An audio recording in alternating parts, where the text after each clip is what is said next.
I filled this world with my own fabrication.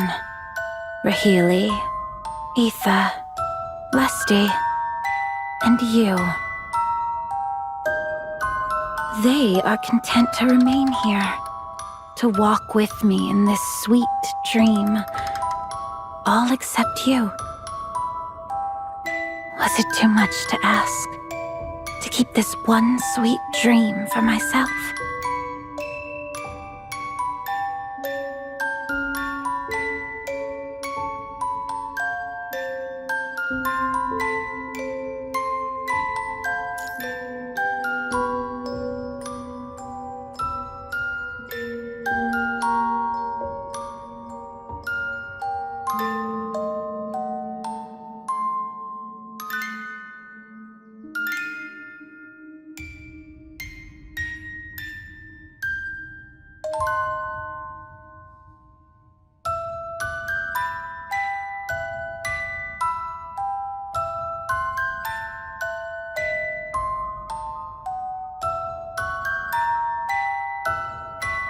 I feel so very lonely.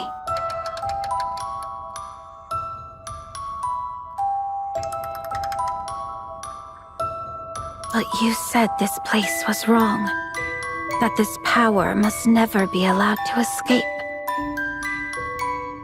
Now I understand.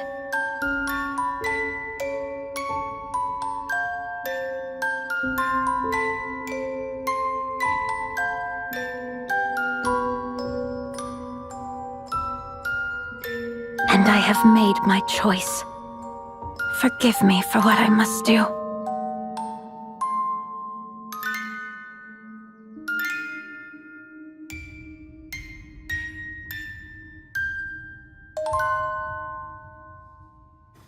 I'm sorry, Grayraven, but I cannot walk your path.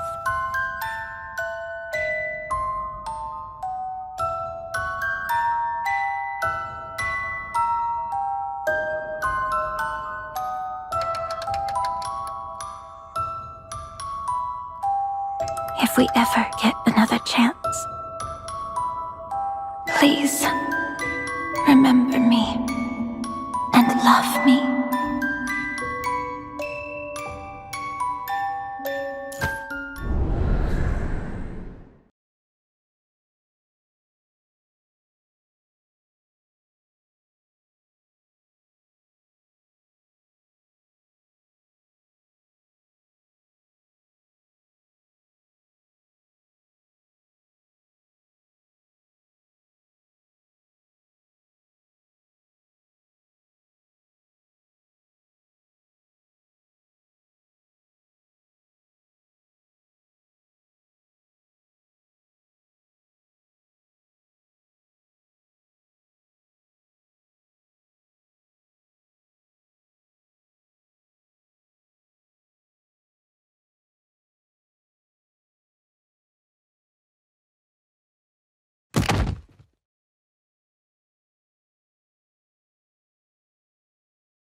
Finally!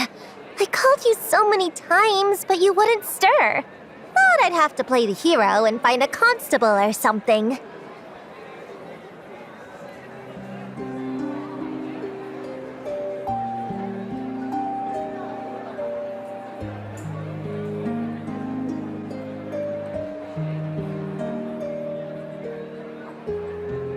But you seem all right, and just in time. We've pulled up at the ceremony. You haven't forgotten, have you?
are you?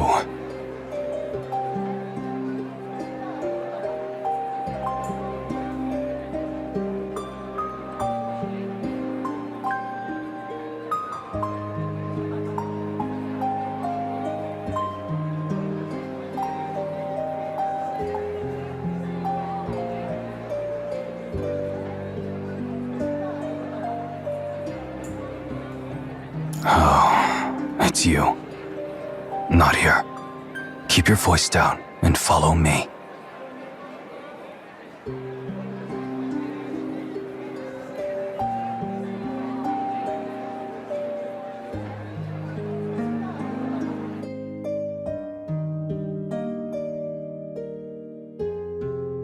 No introductions. I remember you. Hard to forget someone who's been blowing up my inbox with meeting invites and joint investigation requests for 2 weeks straight. I pulled your file. About 5 years back, you were sent to Thebsia on an exchange.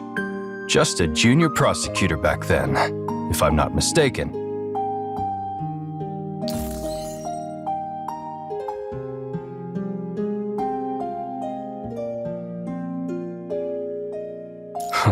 Right.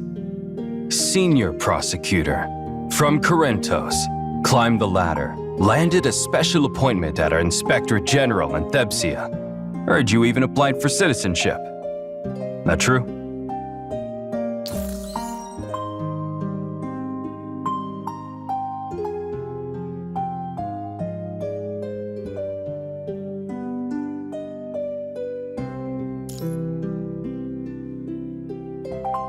Well,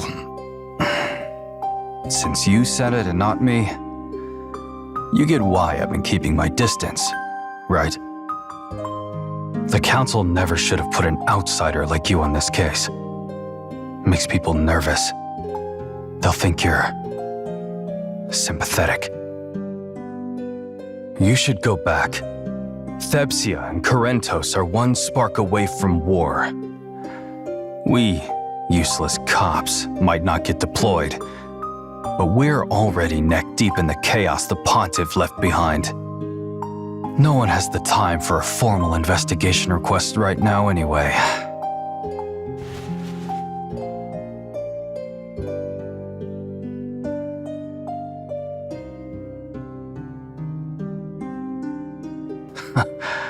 I've been dodging you for 2 weeks, and you still track me down? You don't give up, do you? Tell you what, after this whole grand funeral circus is over, I'll buy you a drink. How's that?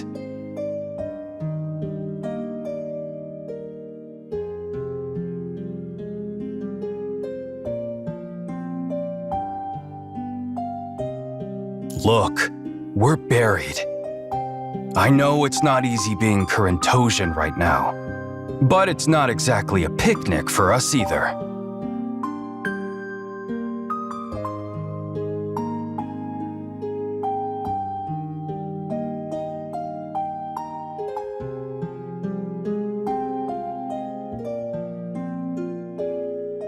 Just look at what that assassin did.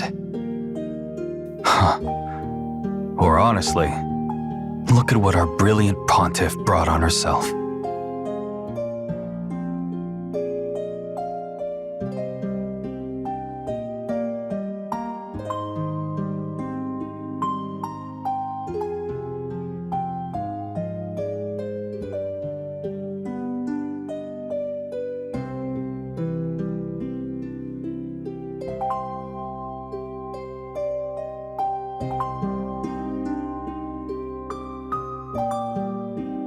On behalf of,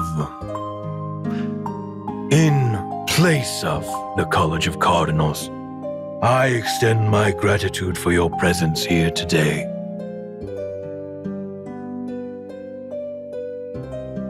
A handful are in the back. Wouldn't be caught dead up there, though. Not after all the scandals that surfaced. The controversy is white hot. They have to keep their distance.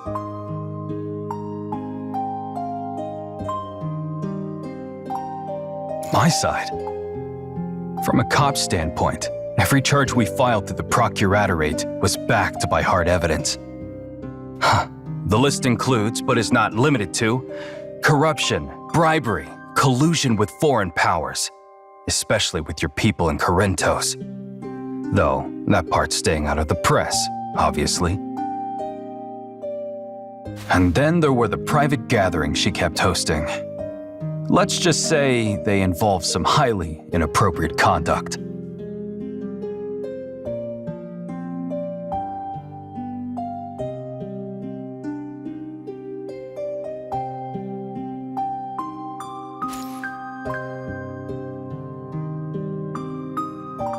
When deeds of iniquity overwhelm me, you hear my confession.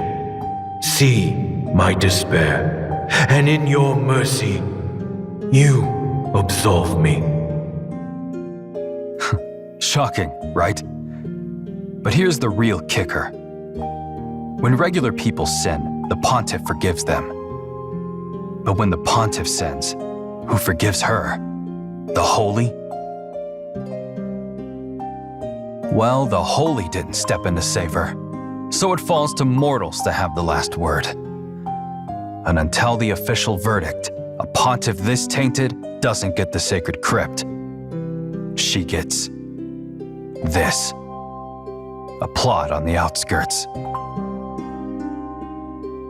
You descend and draw close to me. Your presence meets my brow, and you call me to your courts. I bear your blessing, drawn ever near to you. Blessed are those you welcome to inhabit your courts, to tread your sacred floors and share in your feast. My soul, filled with the abundance of your house, your holy temple. Some folk are even calling that assassin from your homeland a hero, saying they did the world a favor. For life is a pilgrimage, and in losing those we love, we learn that no goodness given nor received is without purpose. Nothing truly ends here, nor does our existence conclude at the grave.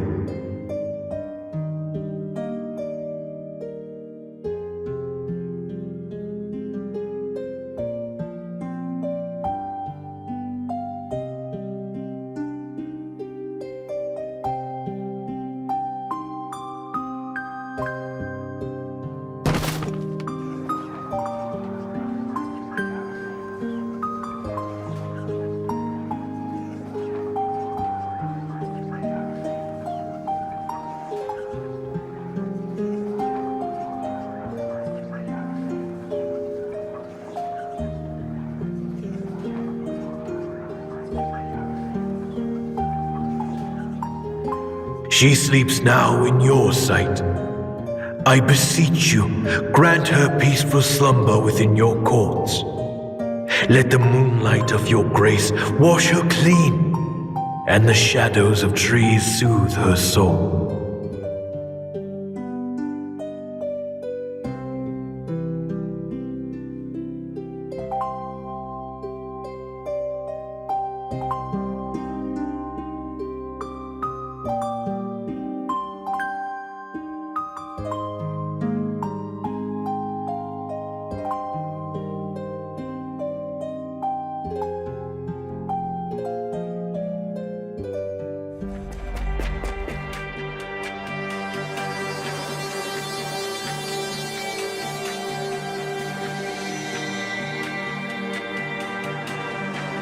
What do you think you're doing?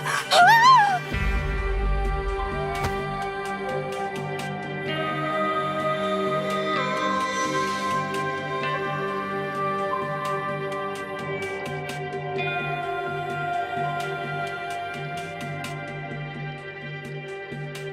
I accept your rod and your guidance. Though I walk through the valley of the shadow of death, I will fear no evil, for you are with me. Do anyone try to stop me? I know what you're thinking. Aren't you all here for the Hierophant's treasures too? Are you just the same as me?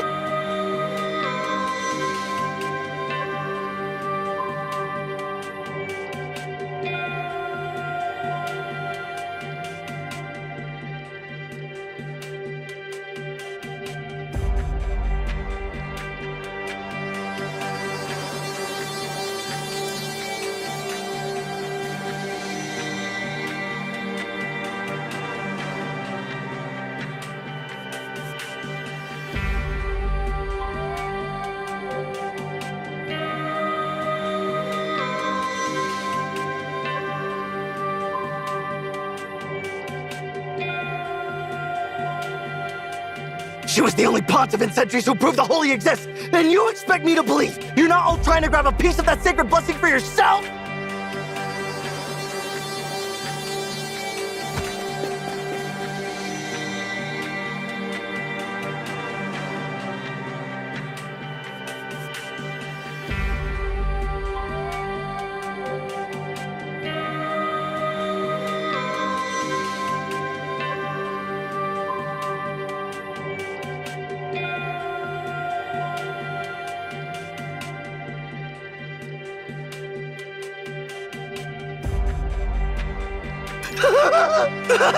Look for yourselves! Now the masks come off! The sun and the moon are your eyes. My soul finds peace in your presence, and is satisfied by the light of your gaze.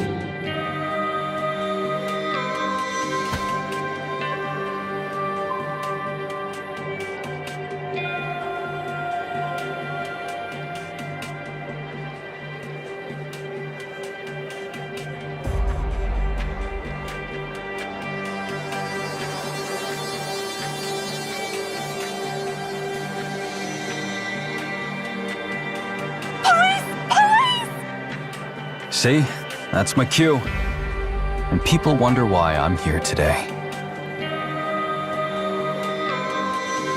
Hard to miss the commotion, isn't it? Now quit gawking and stick close. If you're so set on digging into the Pontiff's business, the least you can do is make yourself useful.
I didn't have a choice.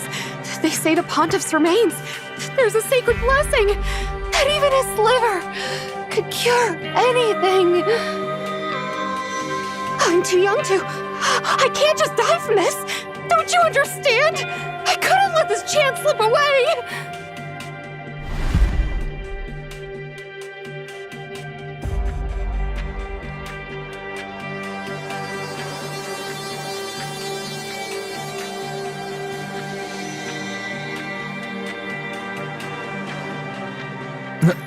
Whoa, hey, don't tell me you're sick too. Did you come here today also for?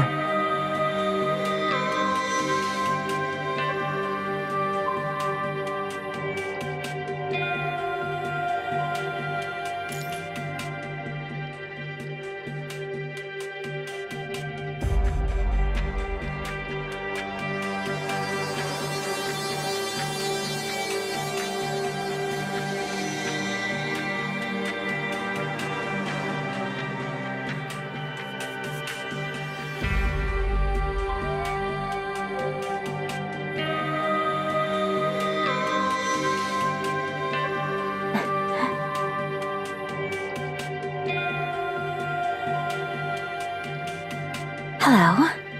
It's been a while.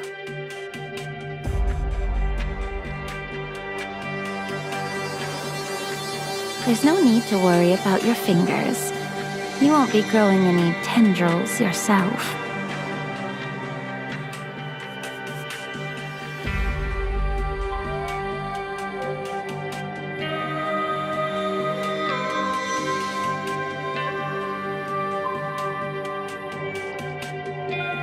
Your first instinct is to ask a question? I expected this world's version of you to be more vulnerable. Perhaps a scream, backing away to report the anomaly with my corpse. Or even attempting to steal a fragment of this divine power in the chaos.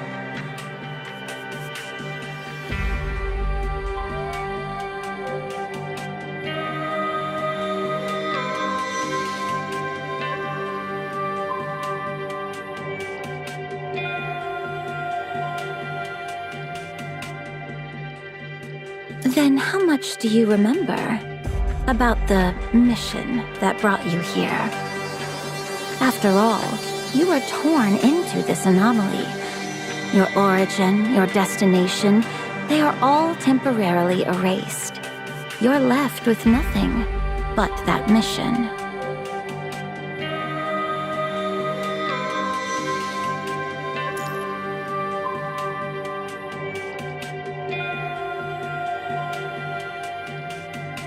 So you've forgotten even that. I'm sorry. Everything happened too suddenly. You should come to me.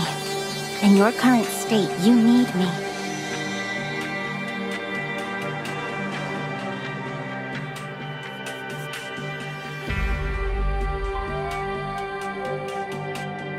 Go to the tower in the city center. That is where I reside. My true self is waiting at the top.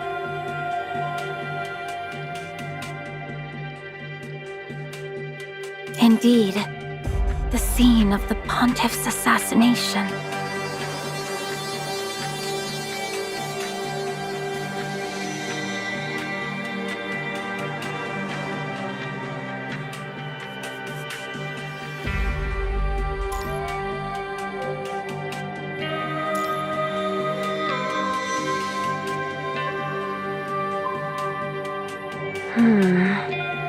It seems you've encountered interference.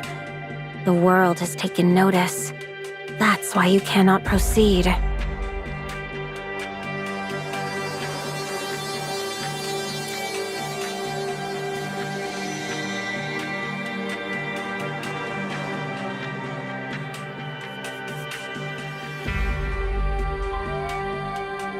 There.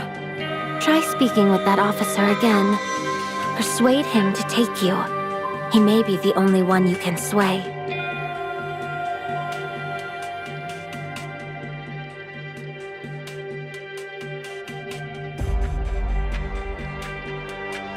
I'll be waiting.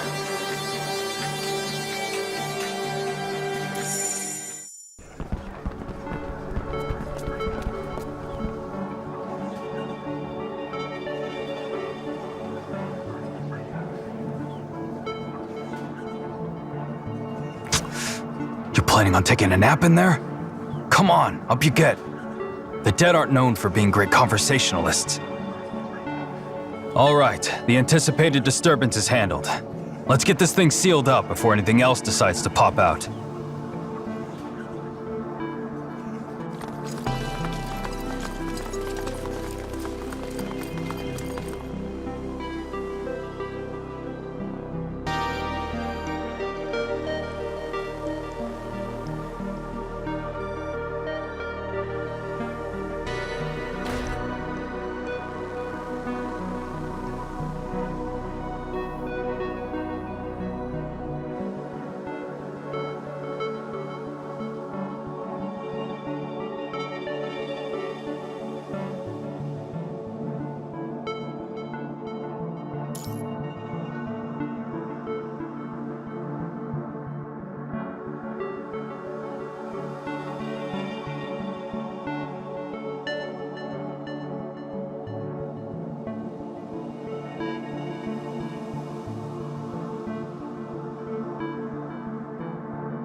What now? Don't tell me you still want to look inside.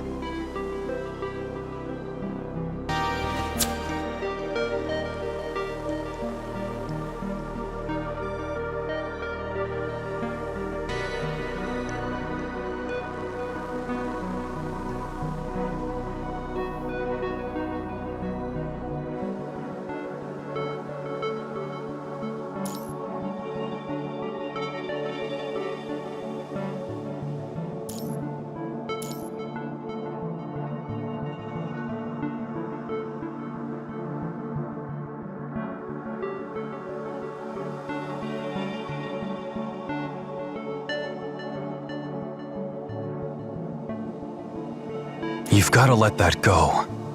That war was decided the moment that bullet flew. No amount of truth-seeking is gonna put that genie back in the bottle.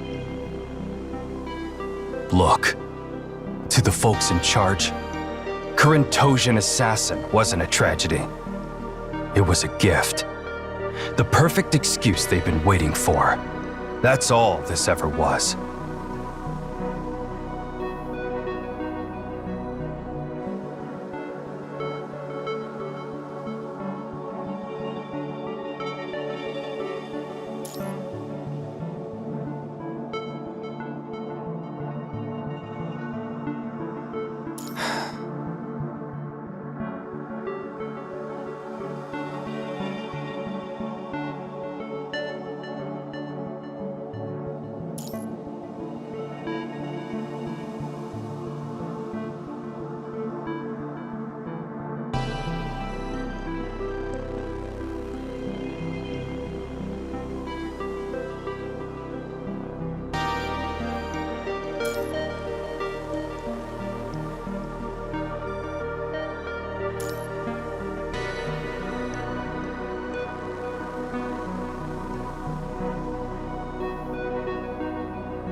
You feeling all right? Talking about gods and whatnot with a cop. I believe in firepower, not higher power.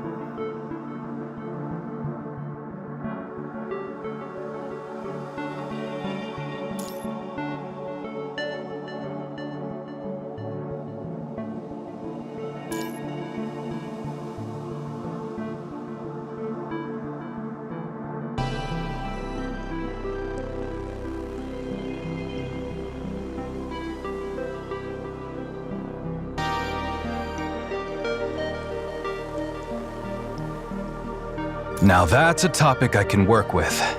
Yeah, I read it. You've always wanted to enlist. To become a commandant, right? Those wishes you wrote on paper planes in school. It's all in there.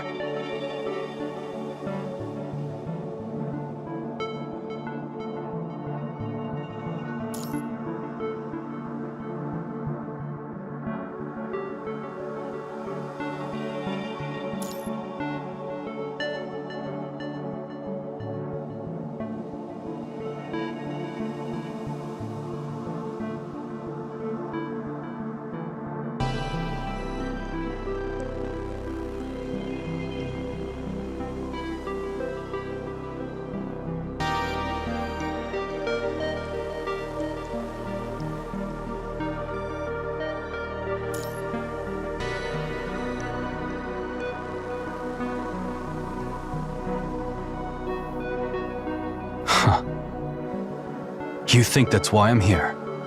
I read your file, felt a pang of sympathy for the lost kid, and decided to be the one cop in this whole city willing to put up with you?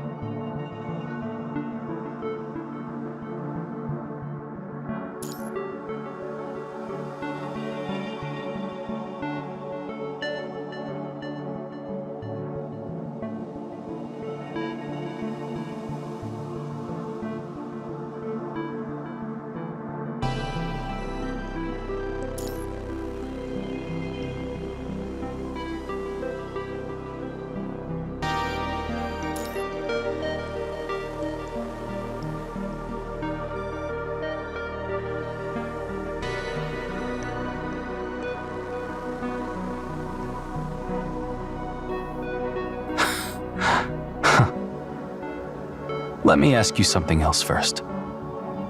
What do you think my degree is in?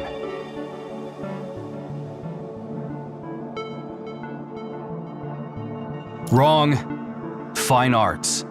Or it was supposed to be. Flunked the entrance exam, got shuffled into a general studies program. Then the Self-Governing Act reforms hit, and my track got rerouted. Straight into law enforcement. It gets better. Before I even started, a relative on the force died in the line of duty. Through some weird policy, his benefits transferred to me. I could have walked right into a badge, no degree needed.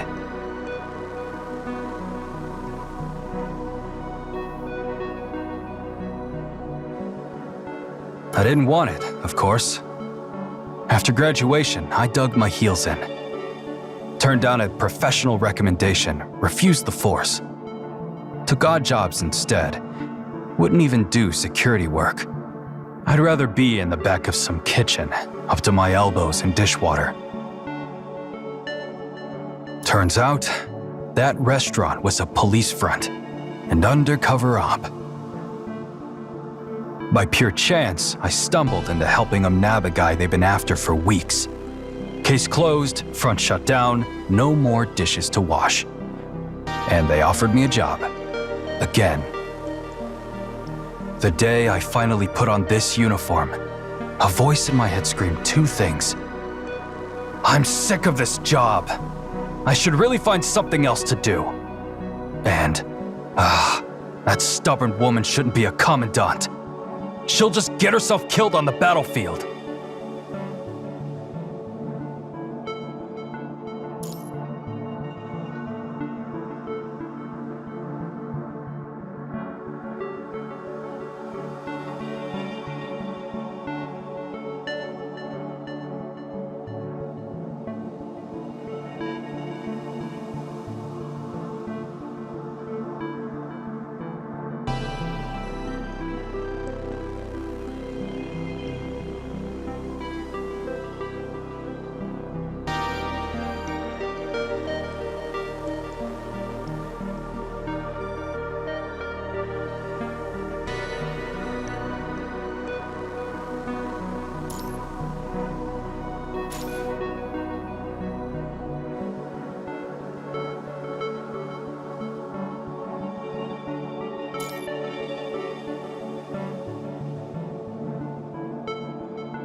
I gave up on trying to fight the current of this world a long time ago.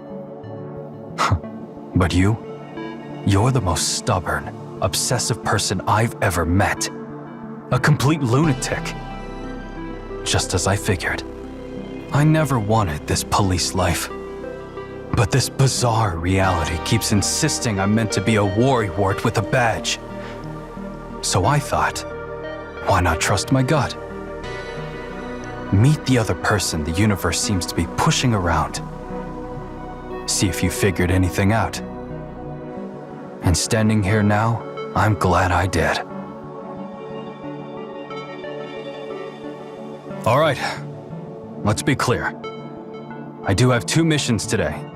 Keep the peace at this funeral, and preferably address the concerns of the Inspectorate General's prosecutor. There are procedures we just can't ignore, or someone will file a complaint. And because you're just like me.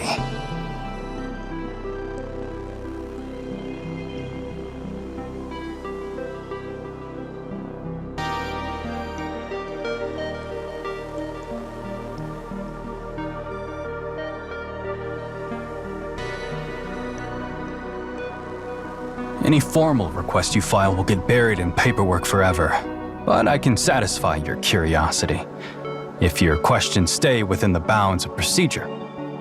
So cut to the chase. What evidence are you actually looking for?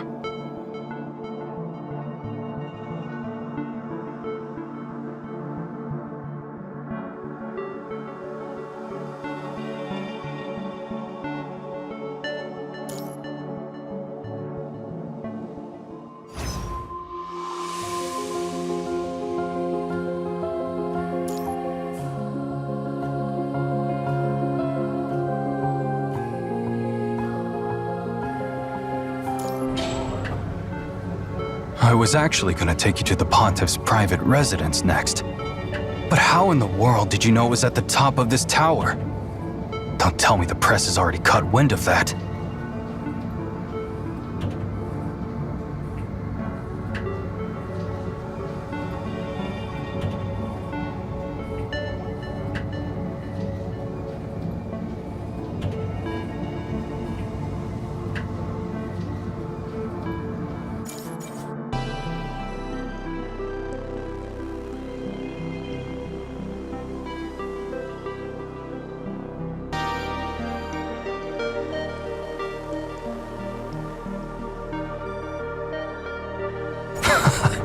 Oh no, don't say it.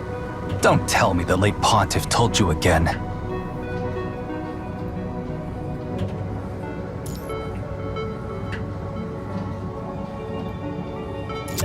That's the third time today you pulled that inspectorate card. You know that, right? Anyone else would have filed a formal complaint after the cemetery. Huh. I'm a saint for putting up with you.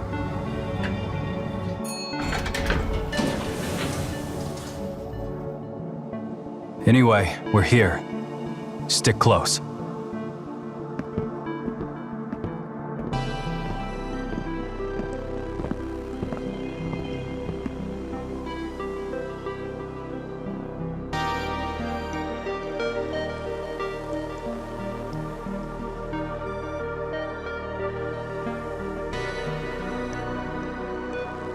This one's with me.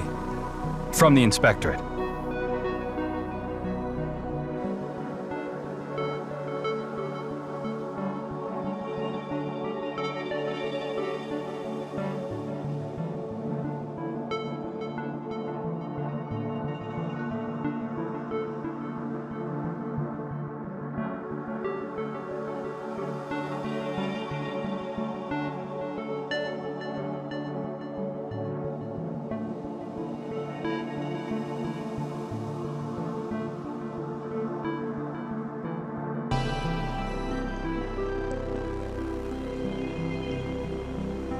I still don't get why you had to come all the way out here.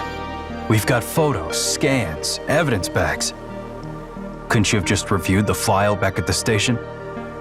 Besides, with all due respect, what are you hoping to find that we missed? I heard you're some legal services prosecutor.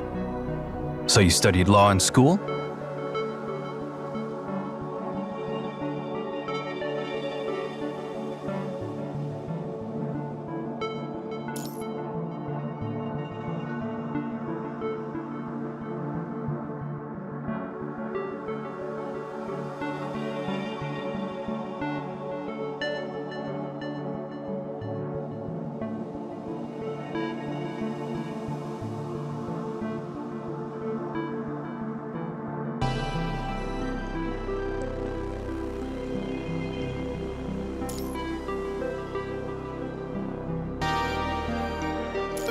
Yeah, that's from our killer.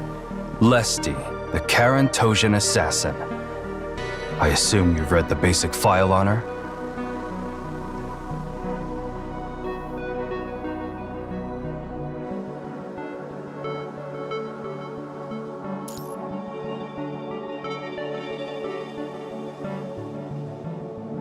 Lesty started at a military academy in Corinthos, but she washed out early.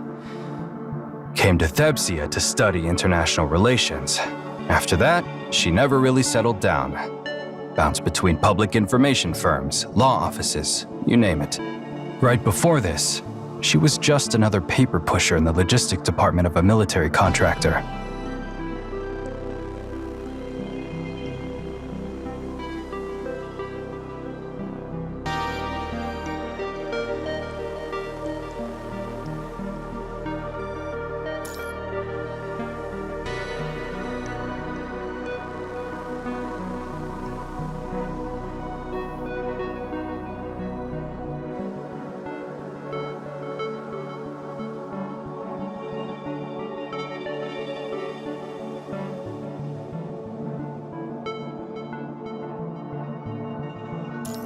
Well, seems our former pontiff was quite,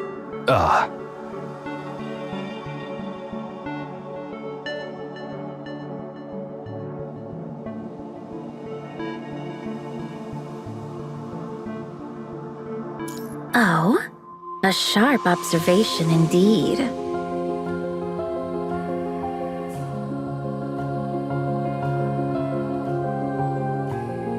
Don't turn around. Don't rush to put a face to this voice. Just continue. Your logic is a captivating thing to witness.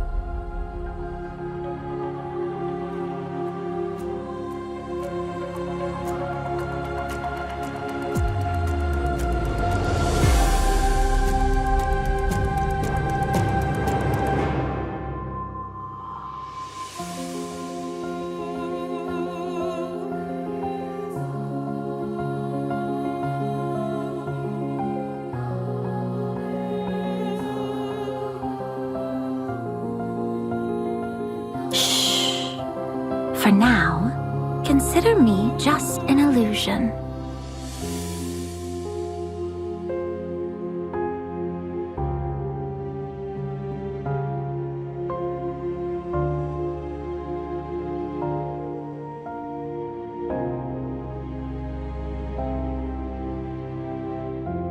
Now, where did we leave off? Ah, yes. The pontiff was wearing cotton socks.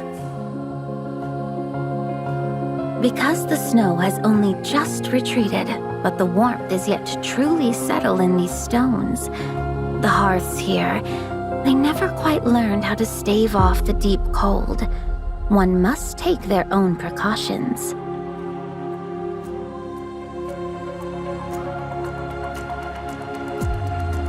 You would have to ask the diligent little hands who see to these halls. It was never a discomfort I paid much mind to, so I never thought to ask.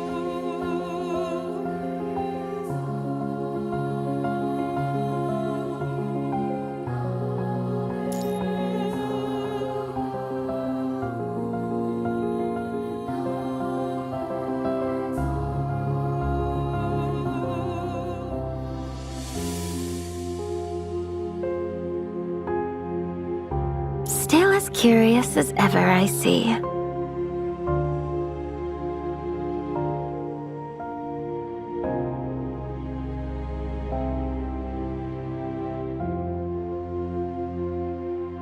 You have already gathered so many of the pieces.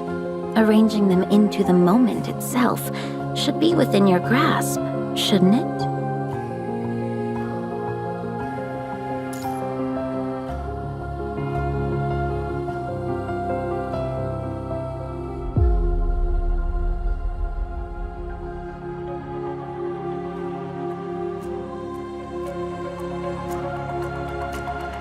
Let us walk it back to the very beginning, the moment the door sighed open, and our assassin, Lesty, stepped into the light.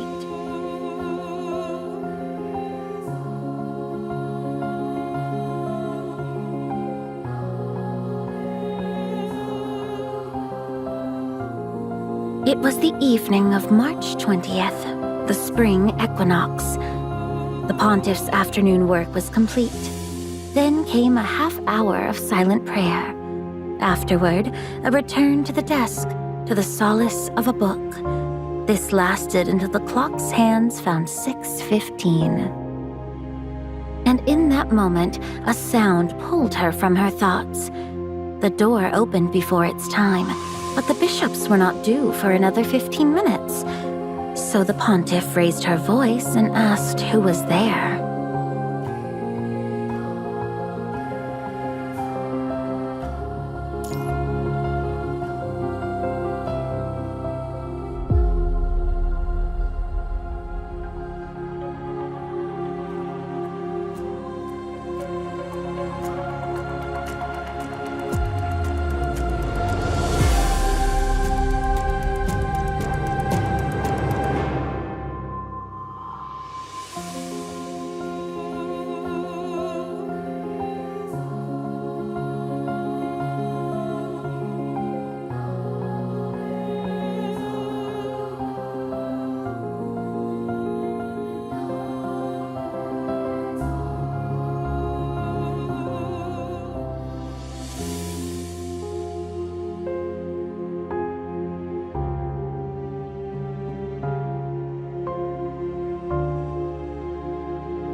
Miss Secretary, the meeting isn't for another quarter hour.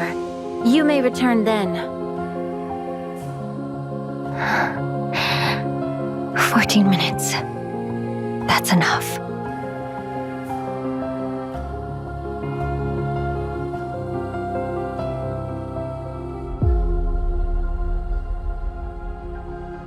For the trampled fields of Corentos. For the birds shot from our skies. Let the oppressed pray for me! Ah, no wonder I've sensed so much. It was never my secretary.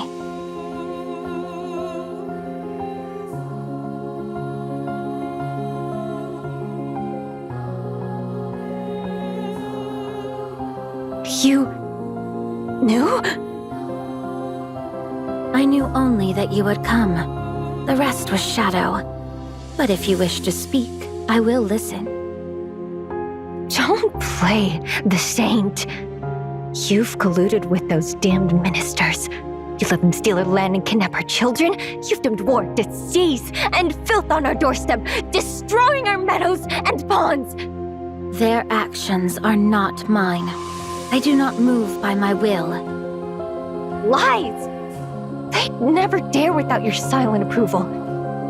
Every one of you wants to strip our land bare. And when the flesh is gone, you'll crack our bones for the marrow. You did not come for answers. How dare you? How dare you wear that face of innocence? How dare you let it all happen? All under the Holy's gaze. With the Holy's blessing.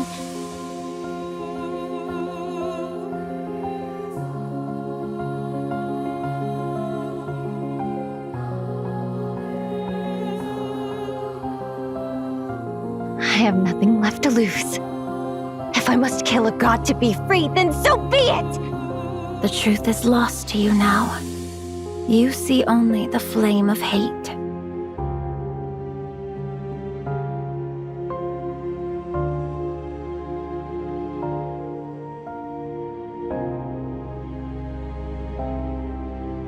You're right. I didn't come for answers. Watch closely, Your Holiness. Today, I bring the answer. This is my answer!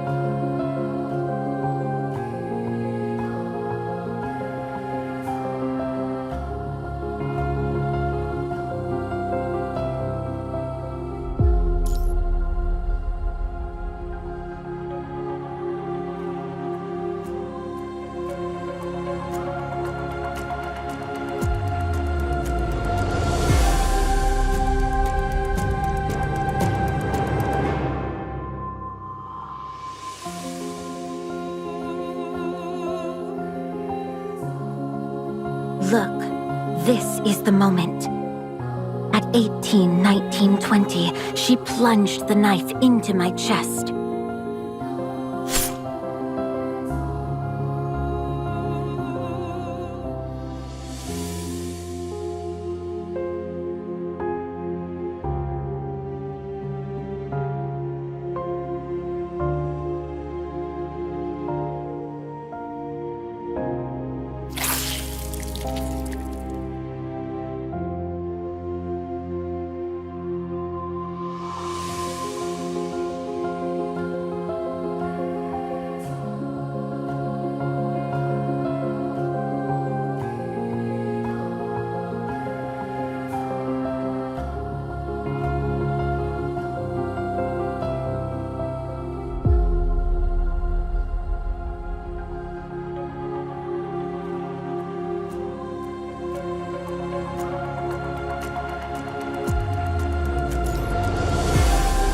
Who sent you here?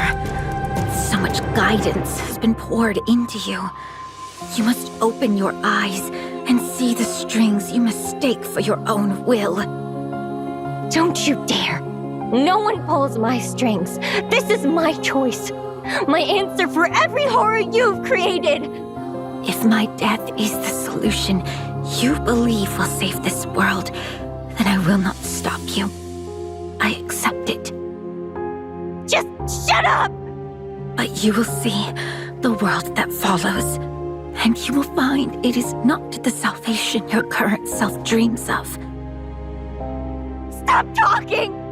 How can you still be...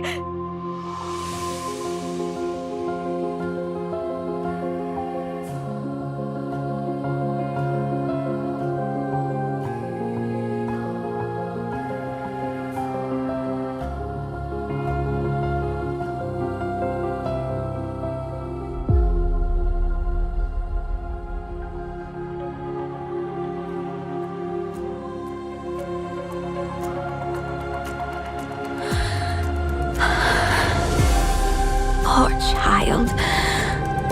You are caught in a current you cannot escape. the shore it leads to, you are not prepared to behold.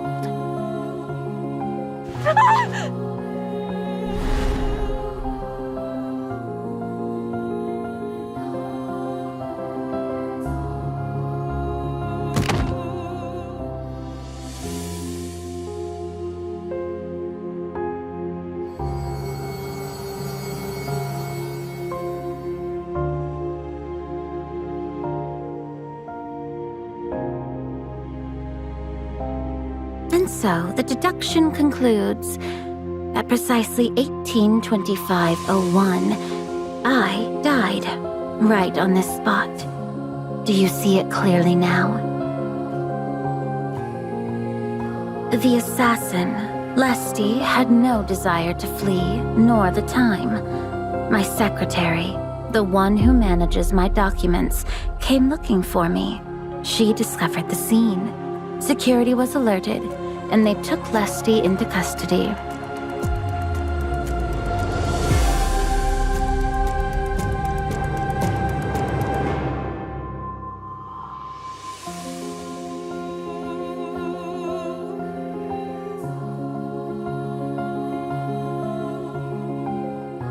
What questions remain?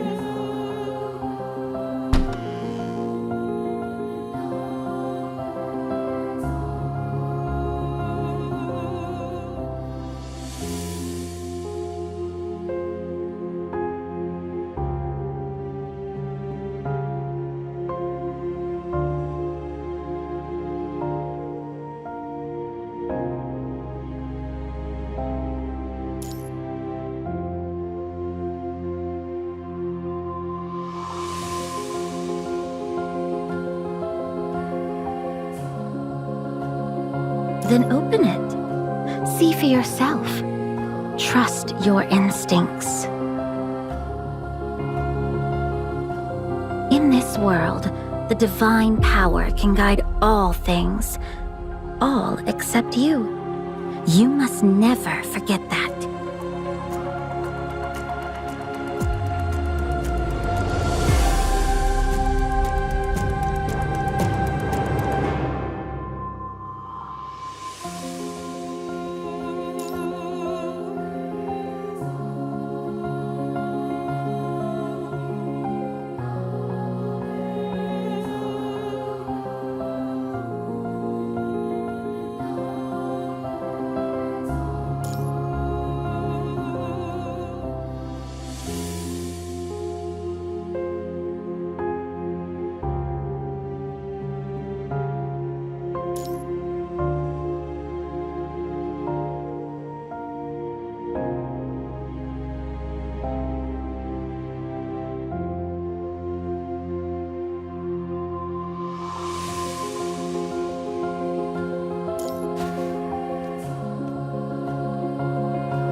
you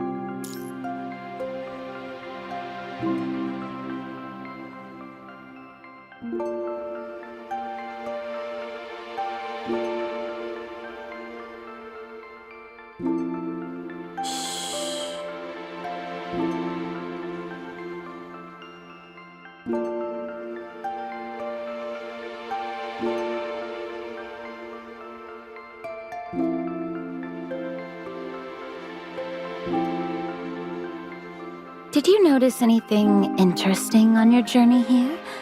I'd love to hear what caught your eye.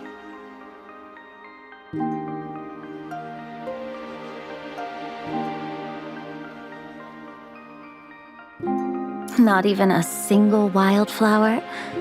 You are as direct as ever. The truths you seek are like a tangled forest. To show you all of it at once would only leave you lost. So, let's start with what you're most curious about right now.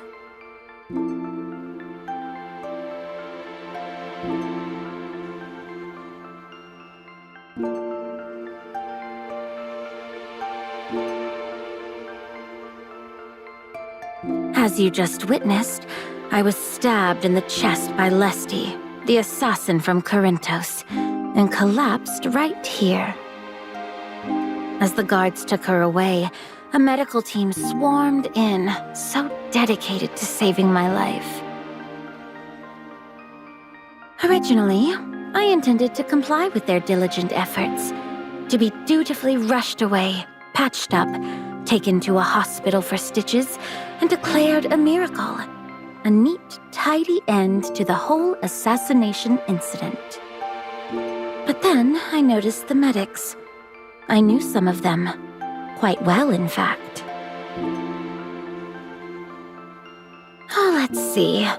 More than a few esteemed counselors, even the Minister of State himself.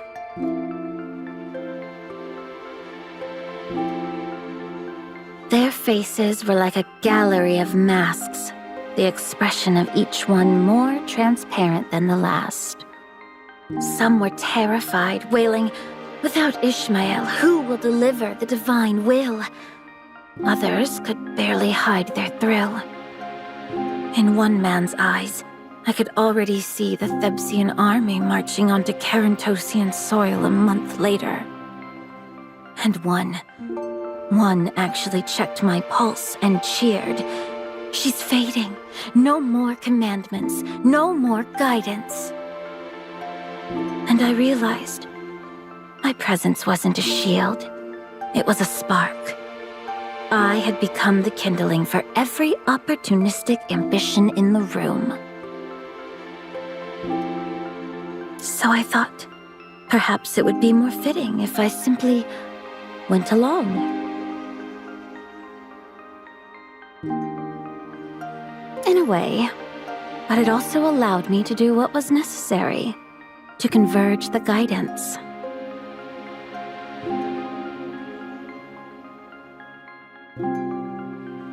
You see more than most. Yes.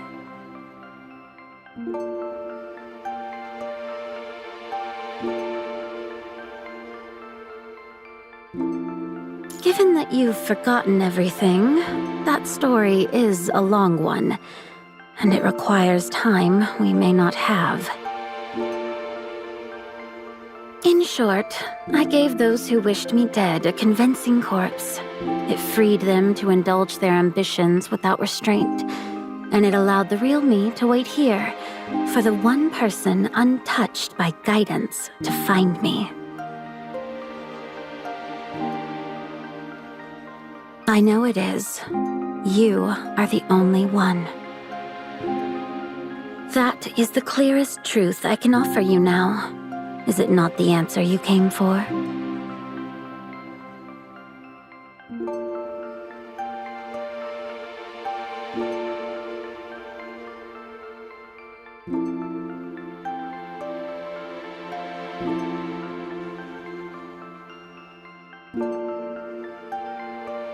You've gone quiet.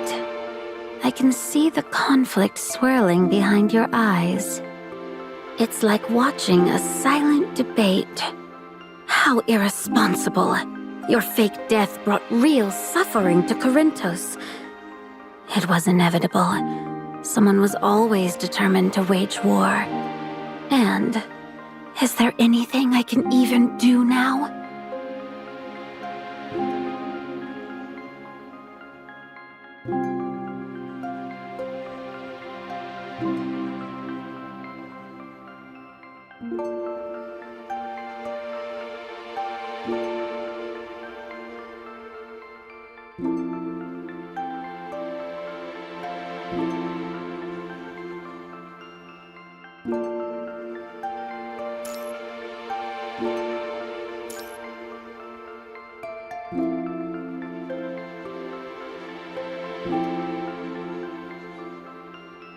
ask me anything, I will hold nothing back.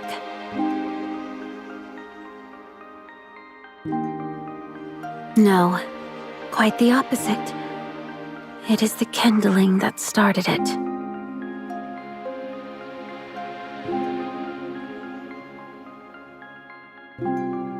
You would leave so soon. After a simple thank you? There are still so many truths about this world, about you, that you do not know.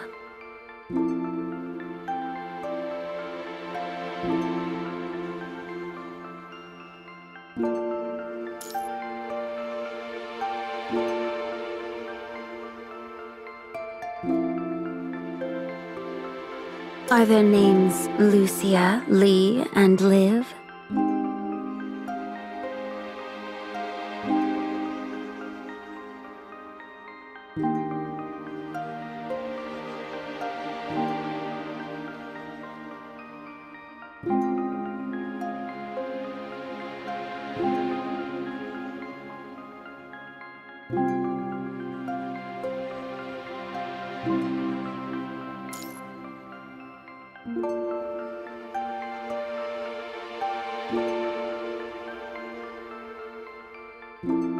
I must apologize. For this, I am truly sorry.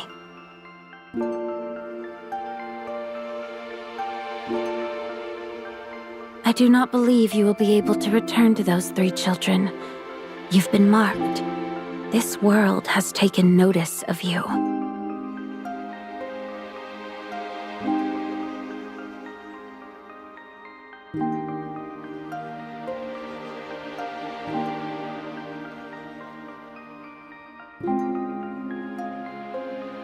Precisely as it sounds. You are an anomaly, a variable it cannot account for. And so, it will try to correct you. Wherever you go, you will feel a pressure, a weight that seeks to grind you down.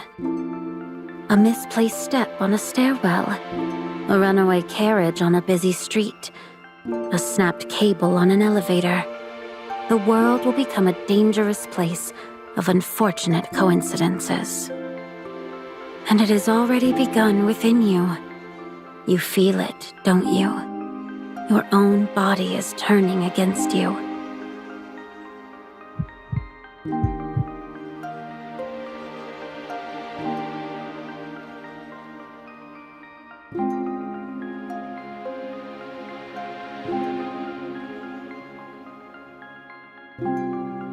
You're ill.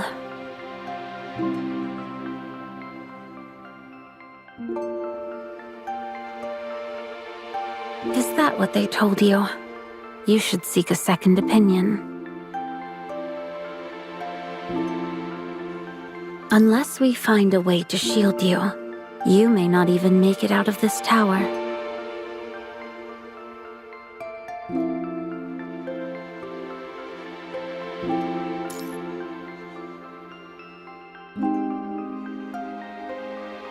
Trust me. Let me help you. Or, if you cannot bring yourself to trust, then simply stay close. Do not be afraid. This is not a bad thing. We will have time to talk, to understand one another.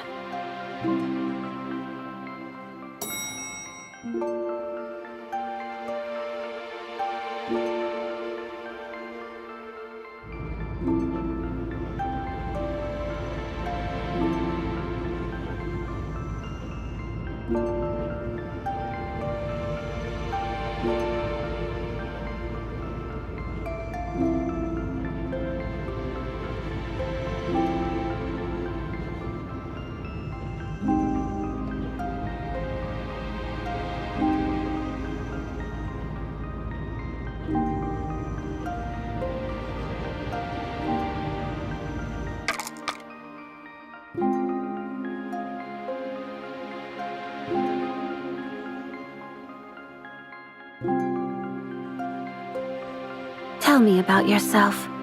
We have just over 3 minutes before we reach the Ground Plaza.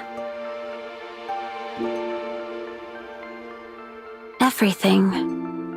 Your very existence is a question I cannot answer.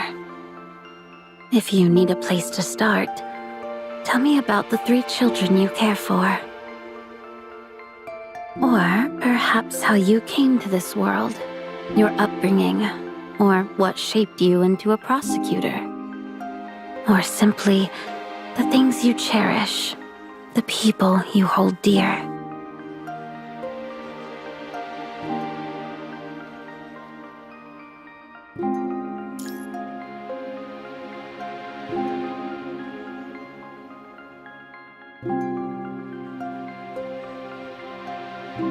What is it? What's on your mind, Gray Raven?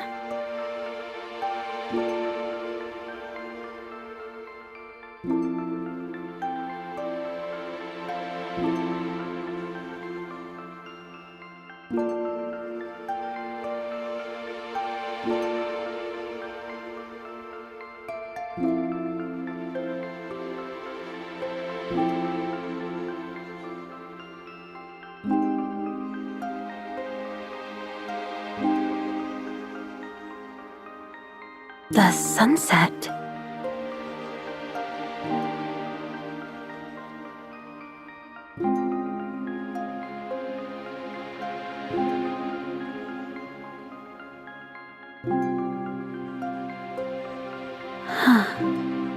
A rare rosy hue. Do you favor pink sunsets?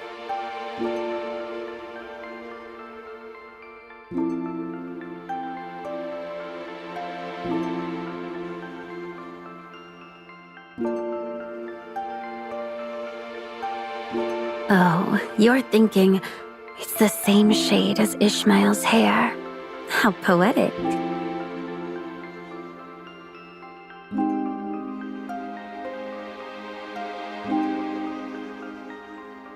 No, it was only a guess. Your mind is the one place I cannot see. Never forget, you are the one gear that turns outside the machine. And I appreciate your admiration. I cherish the way you see beauty.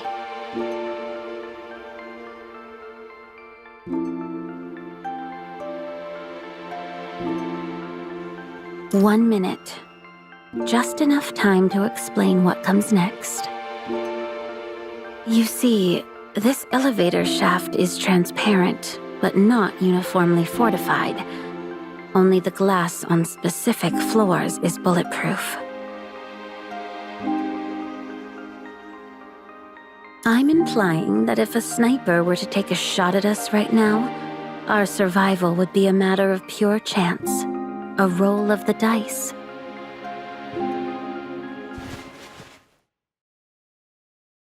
Picture this. In a nearby residential building, a highly skilled professional assassin has already set up a sniper rifle, waiting as this elevator carries us downward, with their crosshair aimed directly at someone's head.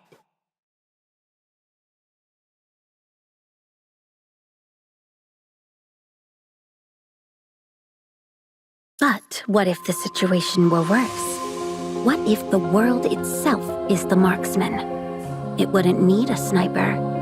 It could simply bend the light of the setting sun, guide a particle with the gentlest nudge. Whiz. So guess, which pane will it strike? The reinforced one, or the one that will shatter? And who do you think it's truly aiming for? Me? Someone already declared dead? Or you?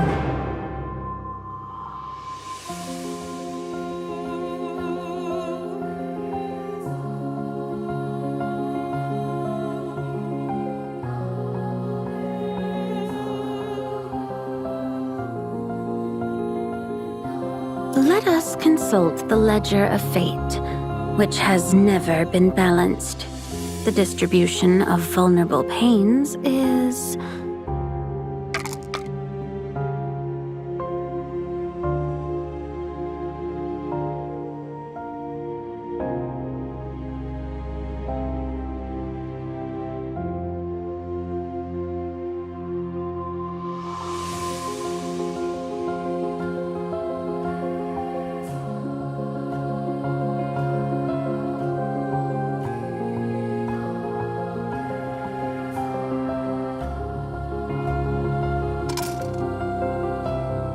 unfortunate.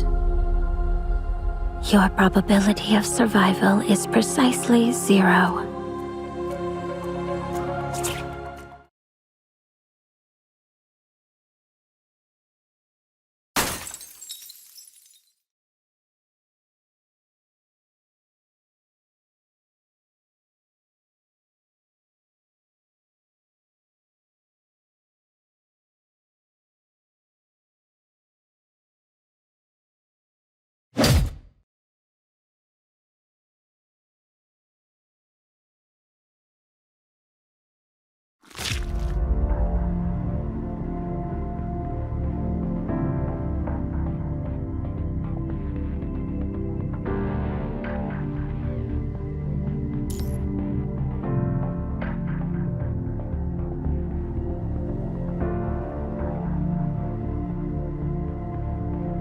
But you're right before me. How could I let a death so devoid of meaning touch you?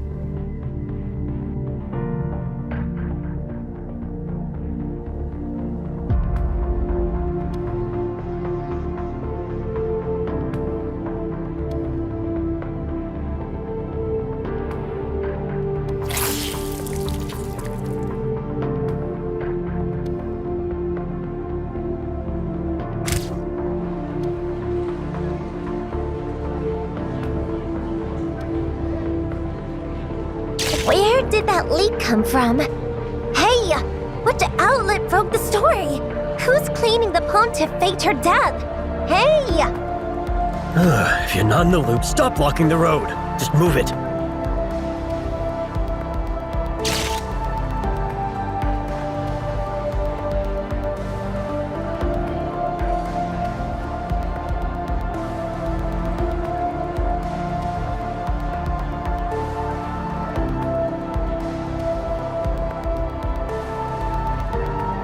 They're saying the Pontiff's been holed up in there the whole time.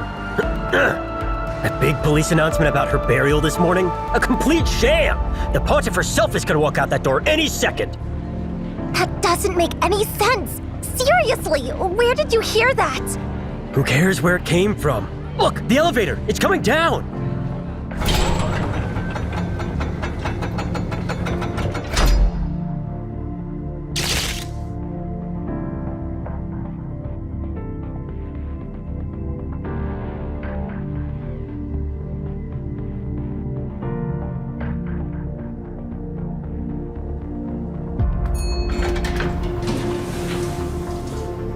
Ish.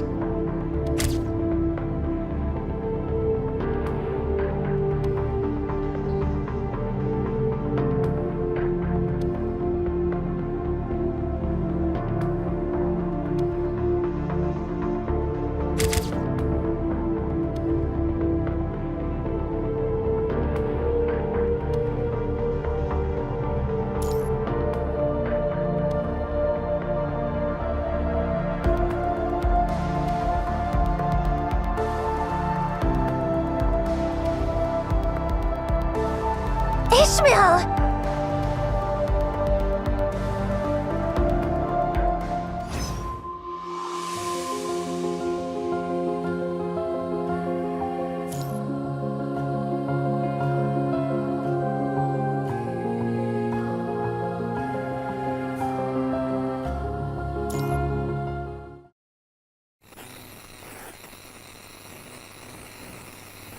A terrible quiet has fallen over thousands of people.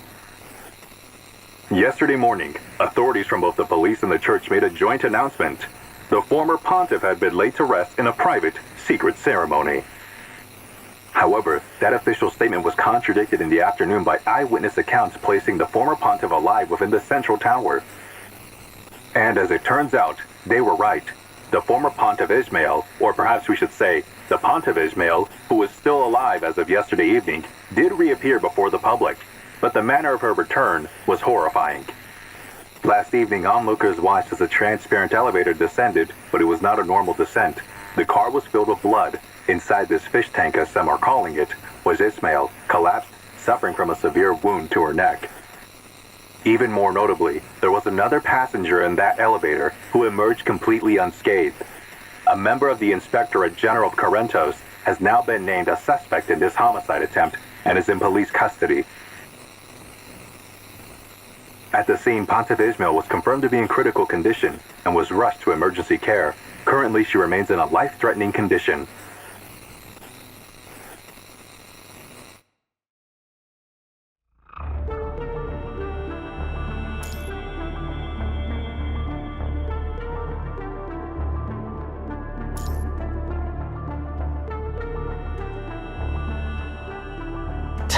You buying any of that?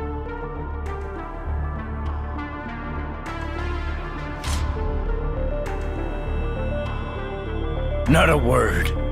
This one's in here for something way heavier than my rap. I can smell it. Hey, you're the one who did it, aren't you? Working with that assassin. What's her name? Leslie? It's all over the news. Hell, everyone at the Bestia knows that name.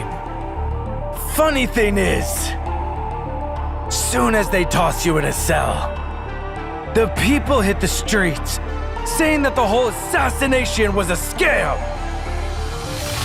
That the Pontiff faked it to dodge a trial. They're saying we've got no rights to send troops into Krentos.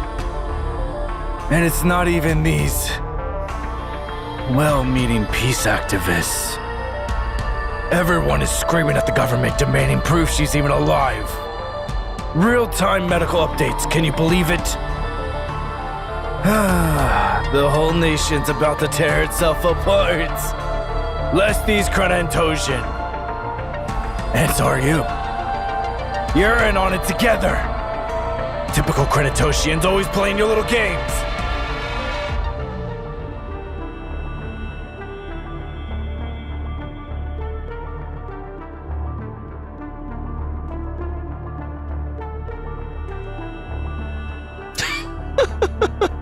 You think the boss was paying you a compliment?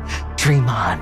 Even if you could prove they wanted a war before the assassination, nobody who matters would care, especially not the Thebsians who've been itching for a fight.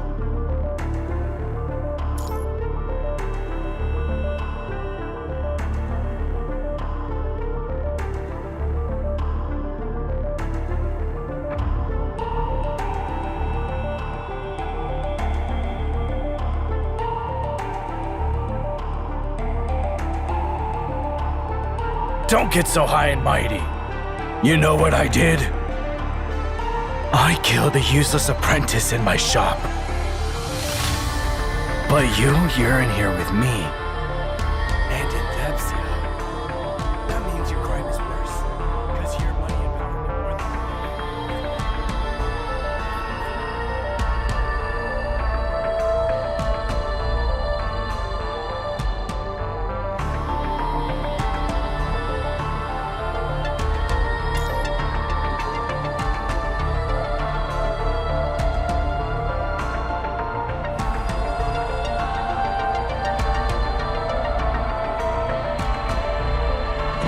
Areas affected by protests and strikes include the southeastern region, southern transit lines. Advised to exercise caution.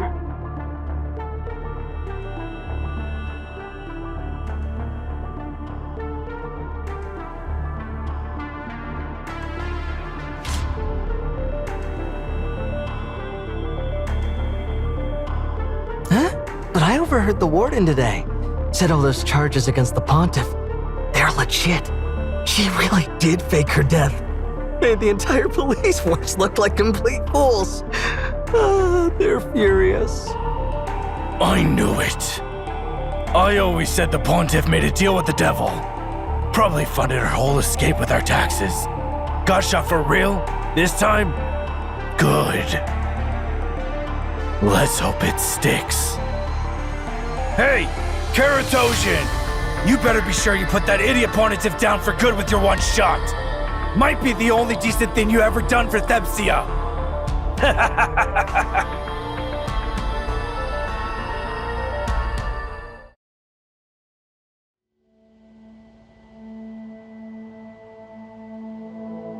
Listen, he's talking to you.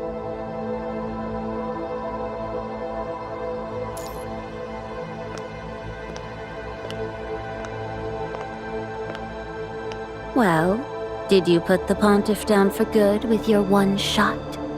Don't feel like answering?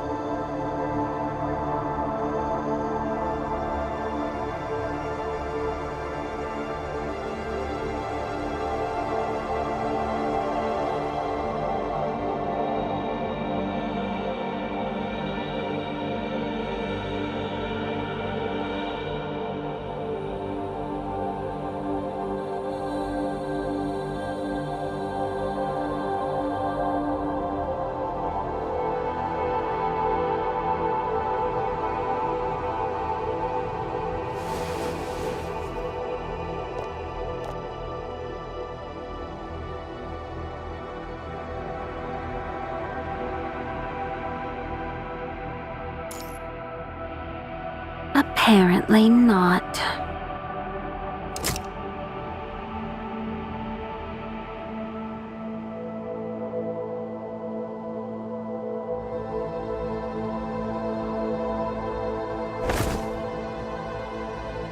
Let's go. As I said, just follow me and stay by my side.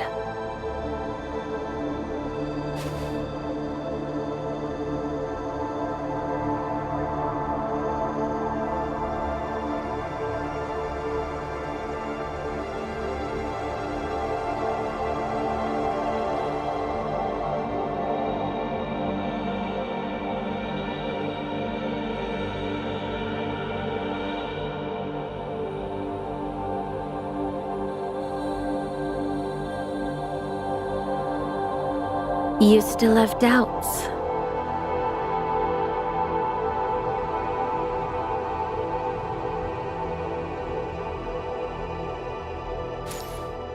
Which this do you mean? My death? The attempt on your life? The attempted invasion of Corinthos? Or the fact that everything in this world is slowly falling into chaos?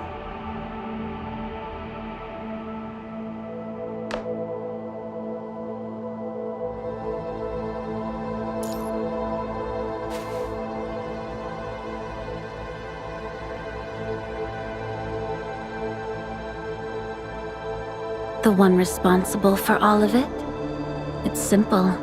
The law of this world.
It would be my pleasure, my dear Grey Raven.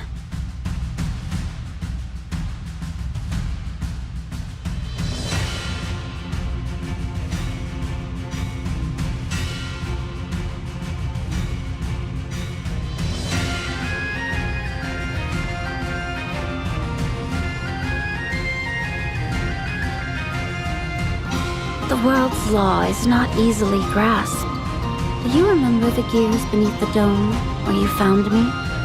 Those were one reflection of how this world functions, a physical echo of its law. But more simply, every surface you touch, every day you live, they too are expressions of the same law. Here, let me show you with this die.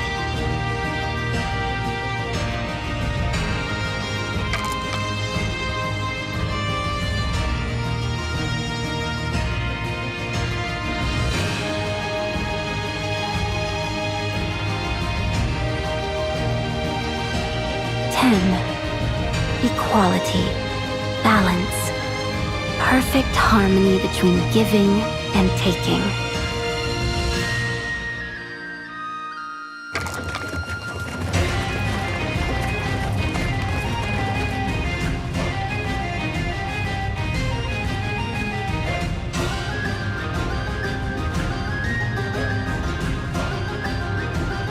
Watch where you're going! Are you trying to get yourself killed? Get out of the way!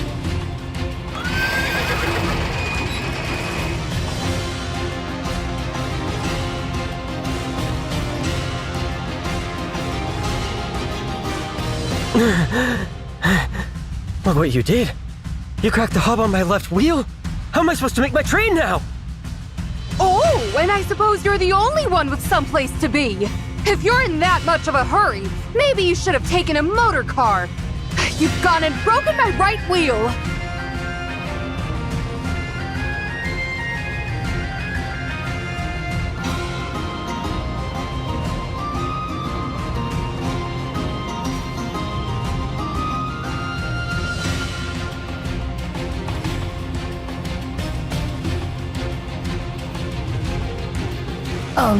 Ma'am? Did you drop this? I found it for you. That is a very kind thing to do, child. But this isn't my money. The police station is just ahead. You can turn it in there.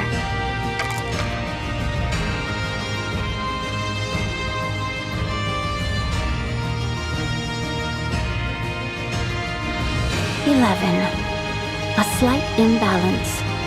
A small loss and a small gain. Hey! That's not enough! Stop, thief! Somebody stop him!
Yesterday evening, the Epstein forces massed outside the capital of Corentas. No. This isn't possible. It's too soon. God, she's gone. The Pontiff is gone. Why is it all so falling apart? What is wrong with this world?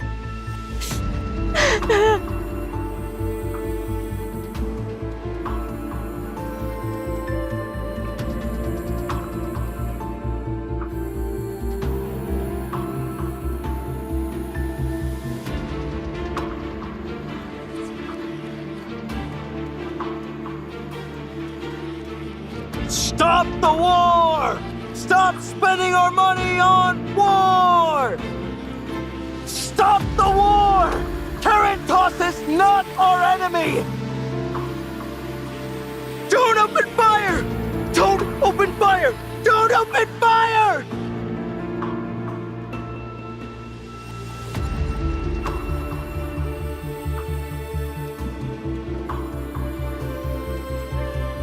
Don't fire. Don't kill my people. Please, God, someone, have mercy on Karentos. What do I do? What else can I do? Tell me what to do. Please, just tell me.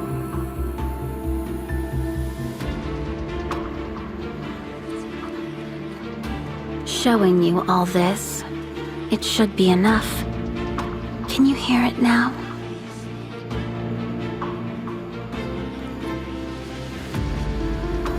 This is the world as I perceive it. Gears mesh with perfect precision. Dice tumble in infinite variation. All things are drawn into a dance of order and chaos, ascending in an endless spiral.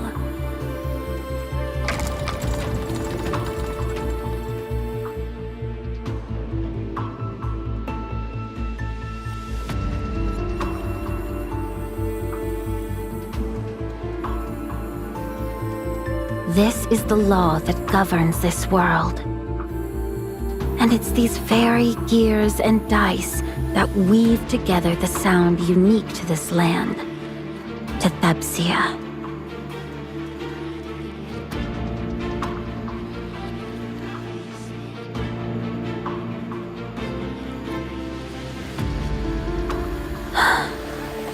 Listen, it's like a pot about to boil over. Simmering, frothing, steaming, ready to erupt at any moment. And when it does, what will follow? A war that claims millions across 2 nations? Or something closer to self-destruction?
I see you have quite high expectations of my power. Have I truly become so reliable in your eyes after just a couple brief encounters? But I'm afraid faith cannot restrain a frenzied crowd. And I cannot offer that kind of salvation either. In fact, the opposite may be true. If you don't understand, look around you. The answer is already here.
You're alive after all. No, you should be dead. Weren't you dead? And you, weren't you locked up? Where did you come from? The truth eludes you. You see the flame of hatred, but you aren't ready to hold its heat. Yes. The Zero one. For warmongers like you, I was the perfect catalyst. Walking right into your trap. I see that now. You see a fraction of the truth, and that fraction has become your new cage. Your life was never meant to be confined like this. Even if I'm consumed by hatred forever, even if my homeland burns, and my friends die, I won't stop fighting! If I killed you once, I can do it again! If I can fight back once, Karentos will fight back 1,000 times!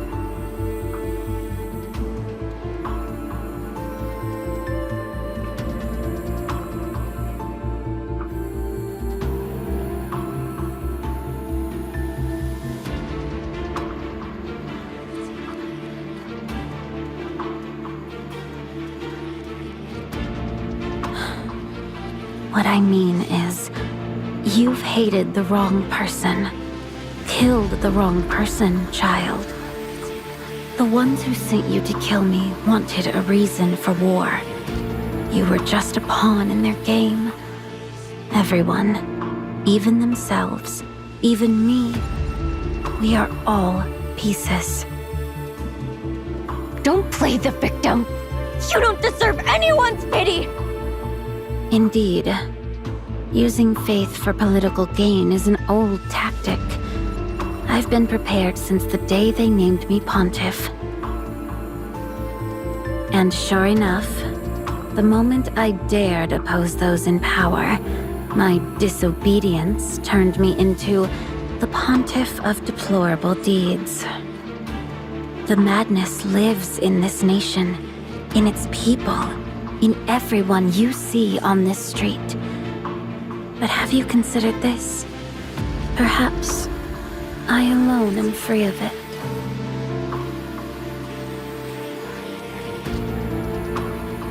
Don't tell me you were against the war. I won't fall for your lies. But you already knew, didn't you? After you killed me, you went through every document in my study. I still remember the look on your face as you read. You...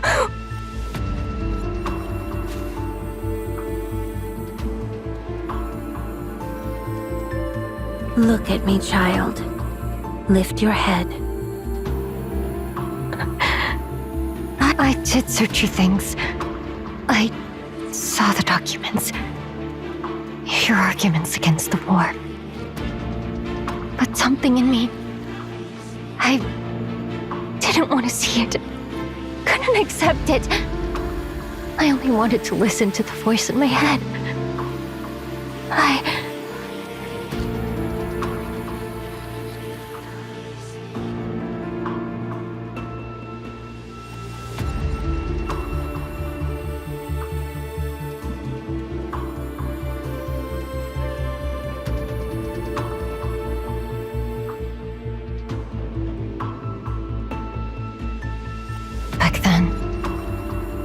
Even now, I think I need someone to hate. Later, I saw it too. How they blamed your disobedience, pinned every crime on you. Let everyone spit on your name after you died. But so what? Am I supposed to apologize to you now?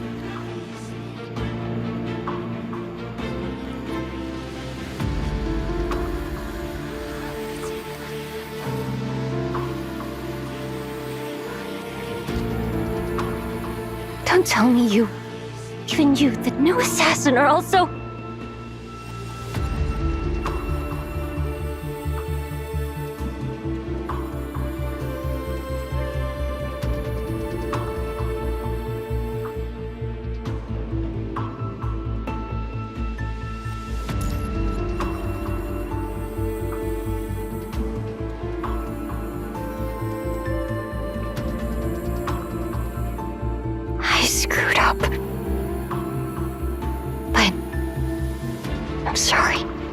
I can't bring myself to apologize.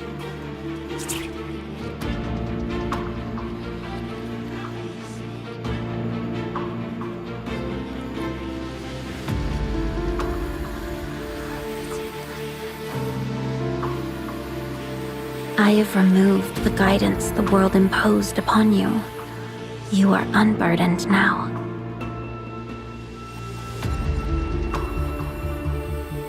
Why abandon your curiosity and courage now? The next time you face a choice, you must hold fast to it. Once the current takes you, it will be too late. Go now. Converge the guidance you have scattered. Help restore balance to this world.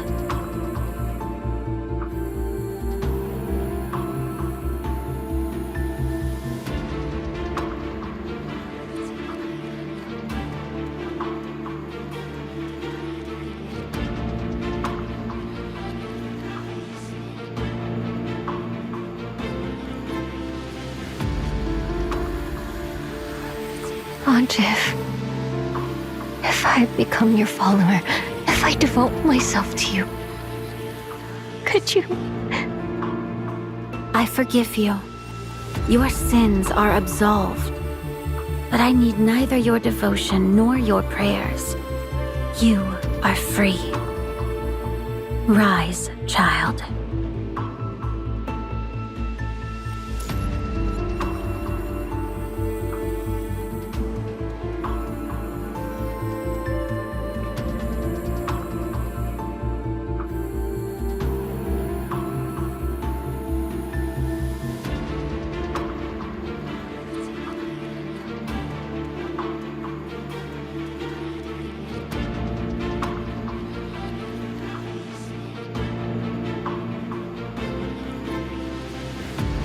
I suspect you wish to ask me again. What are the tendrils on people's hands? And why am I converging them?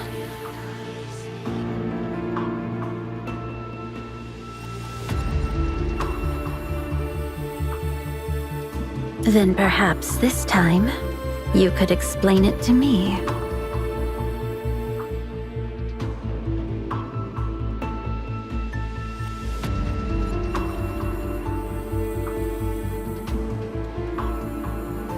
Yes. In this world, the Pontiff is the voice of the holy. When the Pontiff offers forgiveness to a young foreigner, that foreigner becomes a devout follower. When the Pontiff blesses a guild organizer in a speech, that guild expands wildly, sometimes enough to fuel a political revolution. This is the power of guidance the world has given the Pontiff. Strong enough to stir revolutions or progress that sweep across nations. In short, it is what you call faith. A force against which there is no defense. The most absolute authority over the human spirit.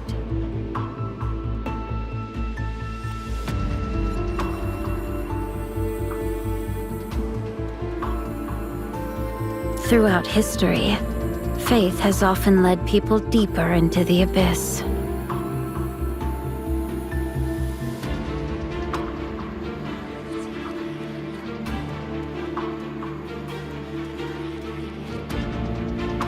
Indeed.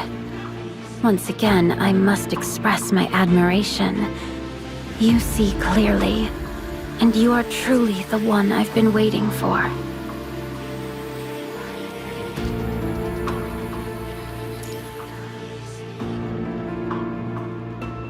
There's no need to rush. And besides, since guidance does not sway you, it isn't my place to tell you what to do.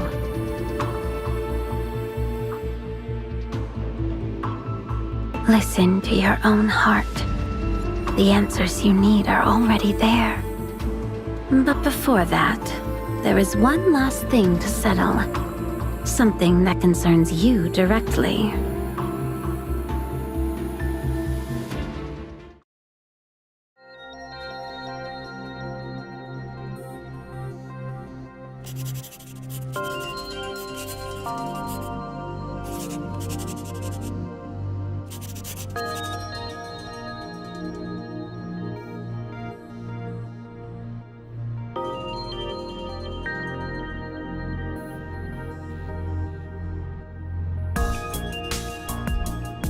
Patience, patience. I need to finish this drawing to properly explain what's going on.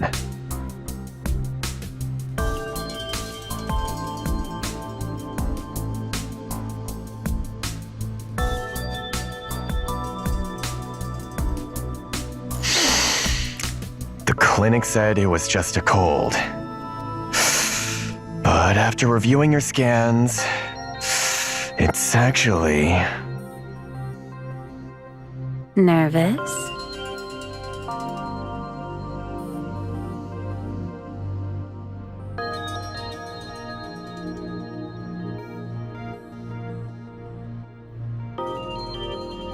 Since it's your fate on the line, why not roll the die yourself?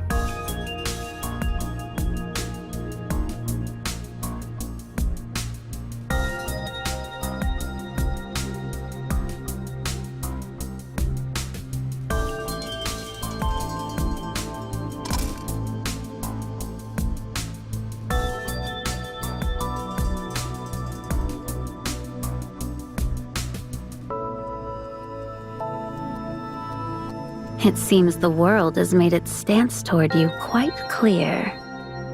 There, all done. Would the patient like to step outside while I speak with your companion? You may speak freely. There is no need for secrecy. I believe our patient is already prepared. All right then. This is your heart. Look here.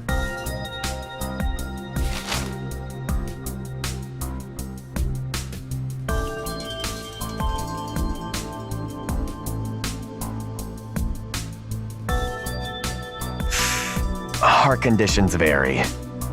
Some of the most common congenital defects involve something missing. Your heart is also missing a piece, but not like a typical septal defect. It's right here in the center. The tissue, the valves. It's completely hollow.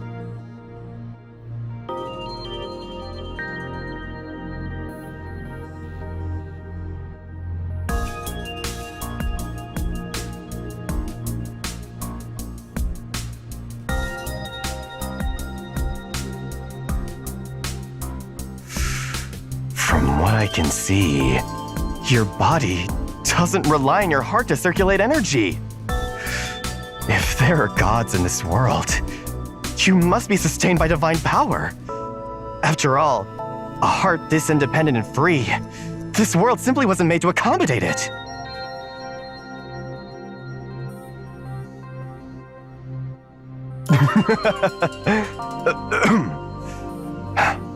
I'm sorry. I've never seen a case like this before.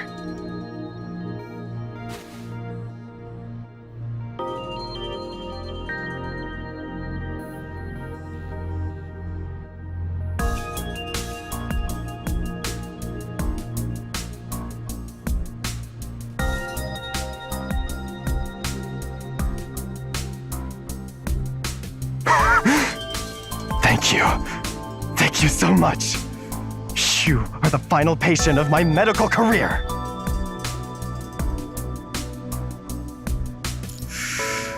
Seeing your heart, it was like a divine calling. I finally found my resolution to become a priest. Being a doctor won't save Thebsia after all, right?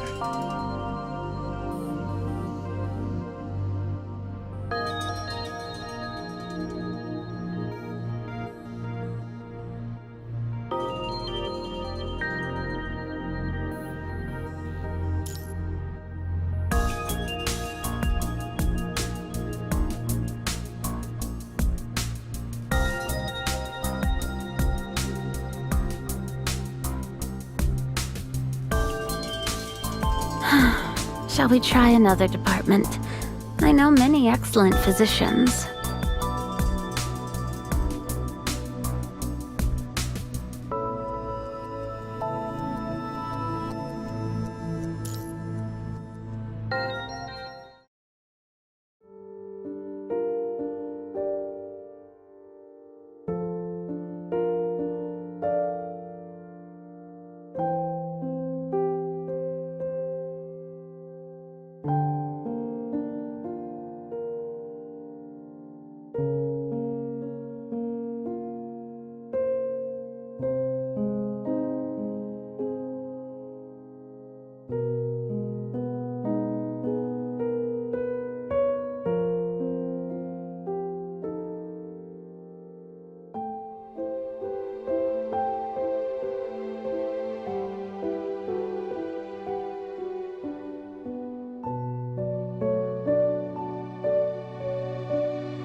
Excess can be cut away, but absence is rare and far harder to fill.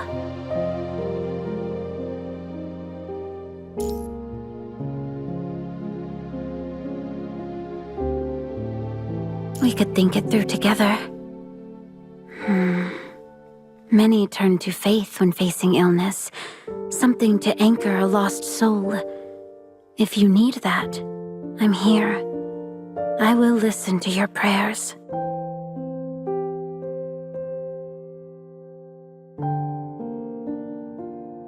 I'm only offering a choice, not to a god, but to me.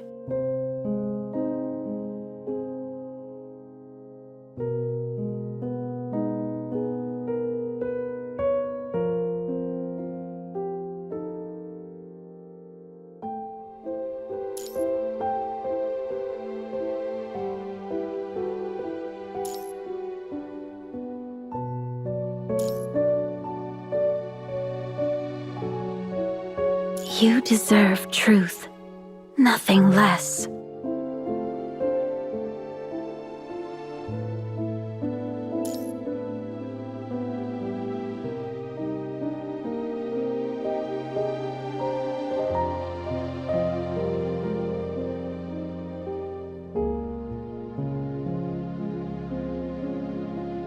As I said before, I can't read thoughts.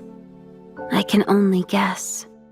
But if I were to guess, you're thinking of your 3 children back home.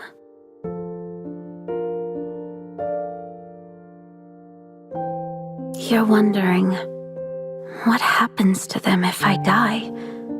Who will take care of them? If Thebsia takes the capital of Corinthos, when will I see them again? They're only 8, but they'll be forced to flee to the countryside. If supplies run low, will they even have enough to eat? Oh God.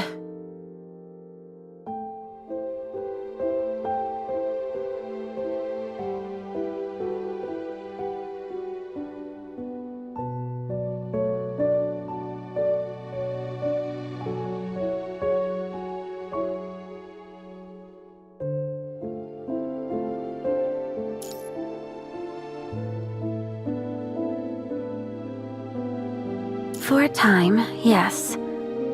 The war-fueled fervor would fade. This wave of fanaticism triggered by guidance would recede. To be precise, I'm already doing it, converging those red threads you see, the tendrils. It's slow, though. We'd need to gather crowds. As Pontiff, it would be simple to call for a mass gathering. Unfortunately, that's no longer possible.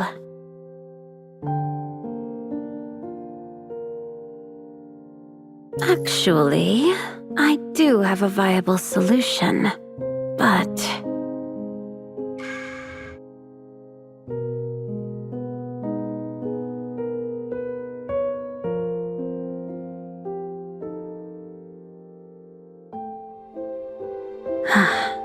we should lower our voices. It would be troublesome if the world hears us.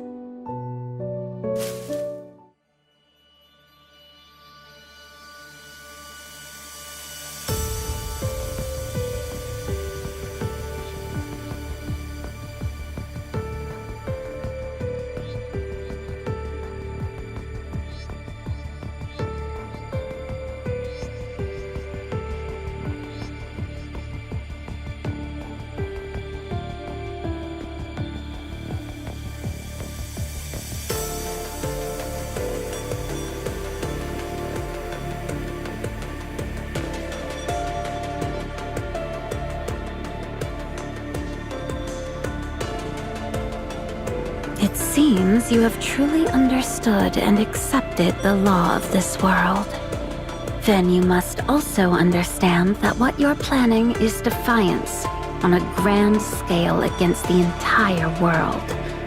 The path will be difficult. Your body will weaken further until...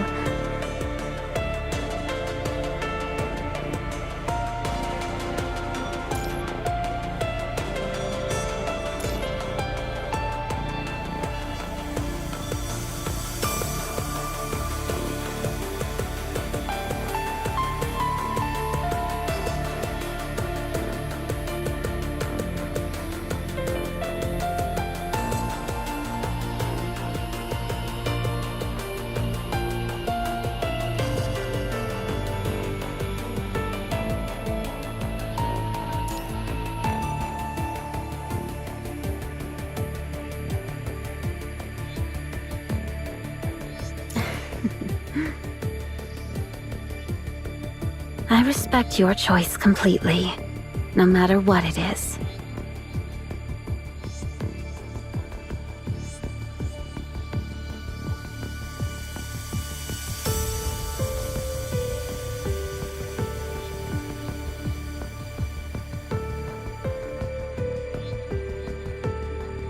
Don't worry.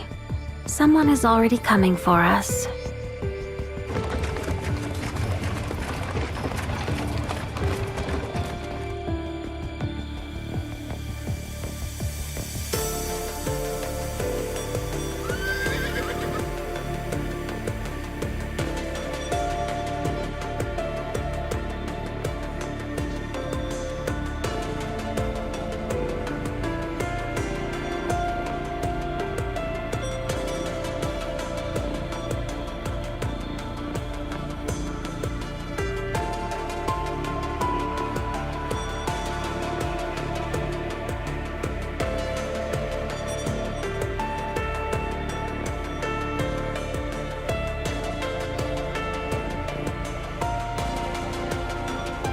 Hurry!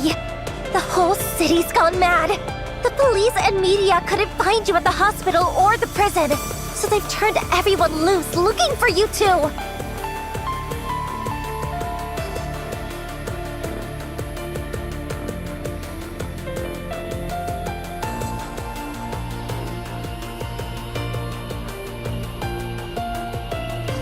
There's no time to explain. Get in, quick!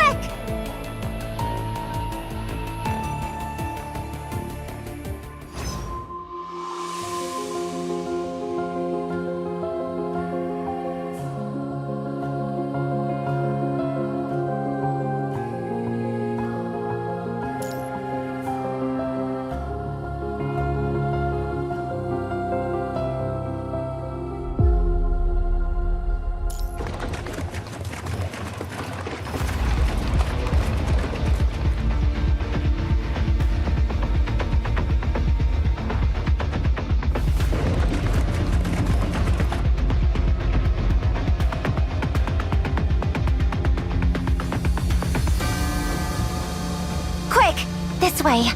No one ever uses this path after dark. You'll be safe.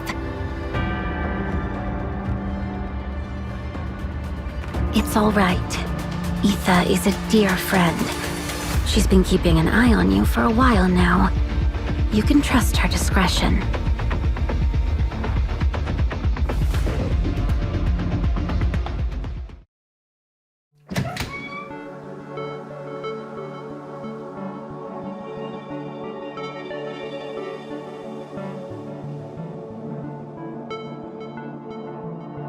Oh, blast! Looks like Miss Parhelion prepared dinner.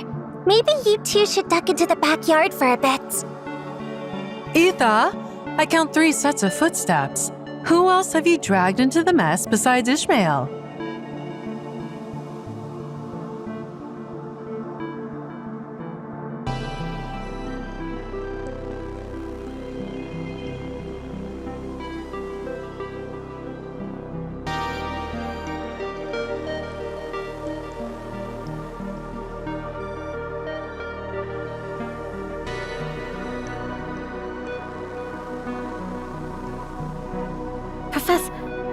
Godmother, this is a good friend I've recently made.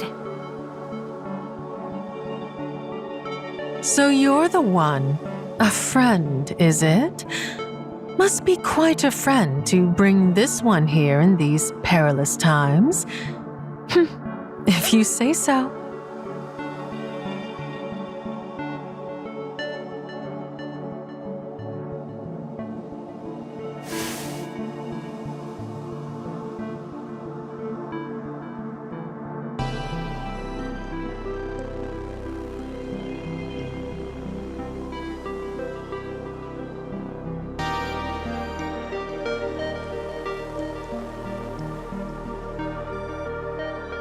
Dinner's on the stove, Etha. Be a dear and ladle it out. Do I have to? That looks like glue. Ishmael, save me. Let's just make some fresh juice like we used to when we were kids. That's a perfectly good dinner.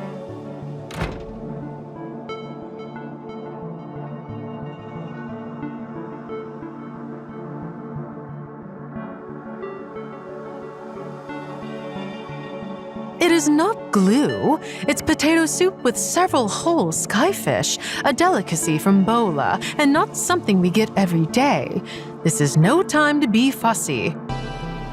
Skyfish is skyfish. Potato soup is potato soup. Who in their right mind mashes them together?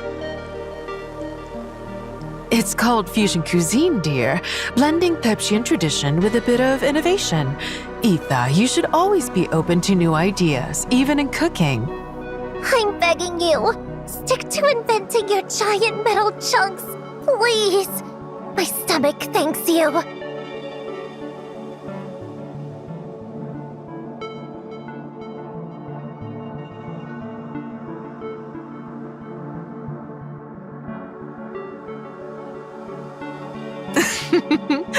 No wonder you've been studying everything since you walked in. I fit the inventor label perfectly, don't I? The eccentric tinker, holed up in her cottage, obsessed with gadgets the world has no use for. Rahili. Etha moved back in a few years ago. She's been a godsend. Really, a wonderful kid.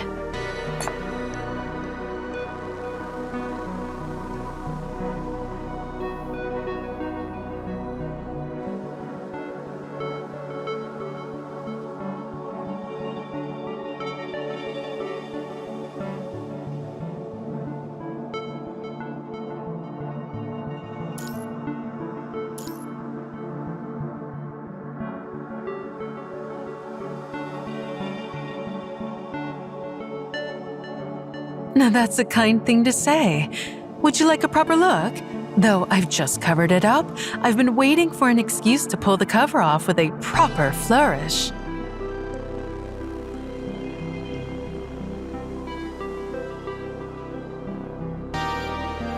Splendid. Now, prepare yourself.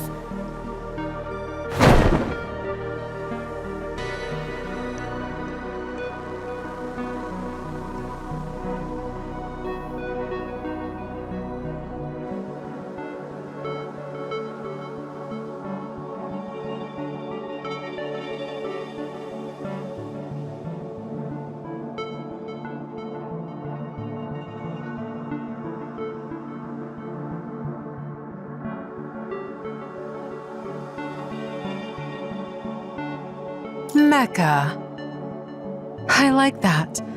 Far better than Etha's metal chunks. You hear that, Etha? Our guest has more of a poet's touch than you reporters. Ow! Hut, hut, hut!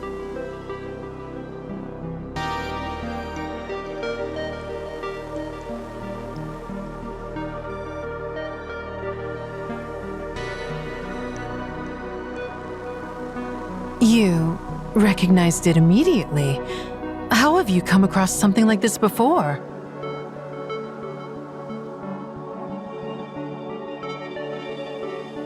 Pilot, you even know it can be manually operated, and you still say you're not sure?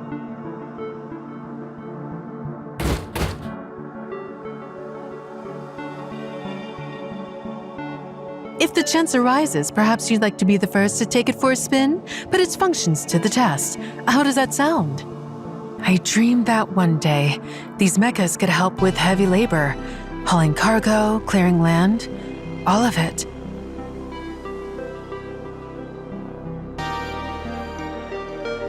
Every time you find someone who can keep up, you just have to rope them into a passionate chat.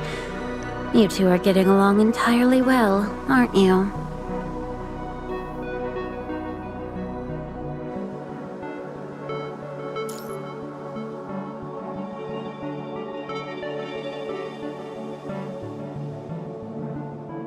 Ishmael.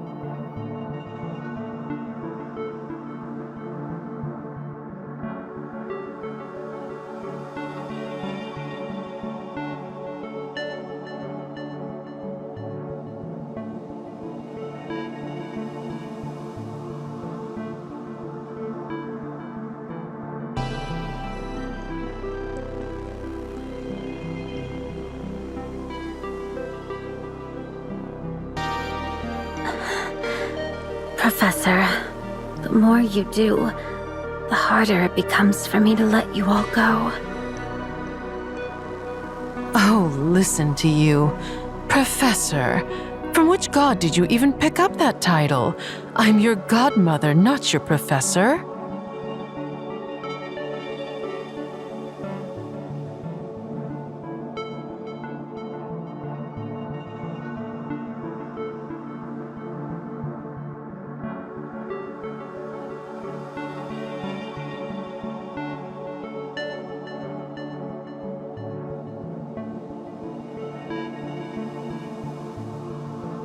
All right, food's getting cold. Has everyone forgotten how long your poor carriage driver Etha struggled with this pot of skyfish?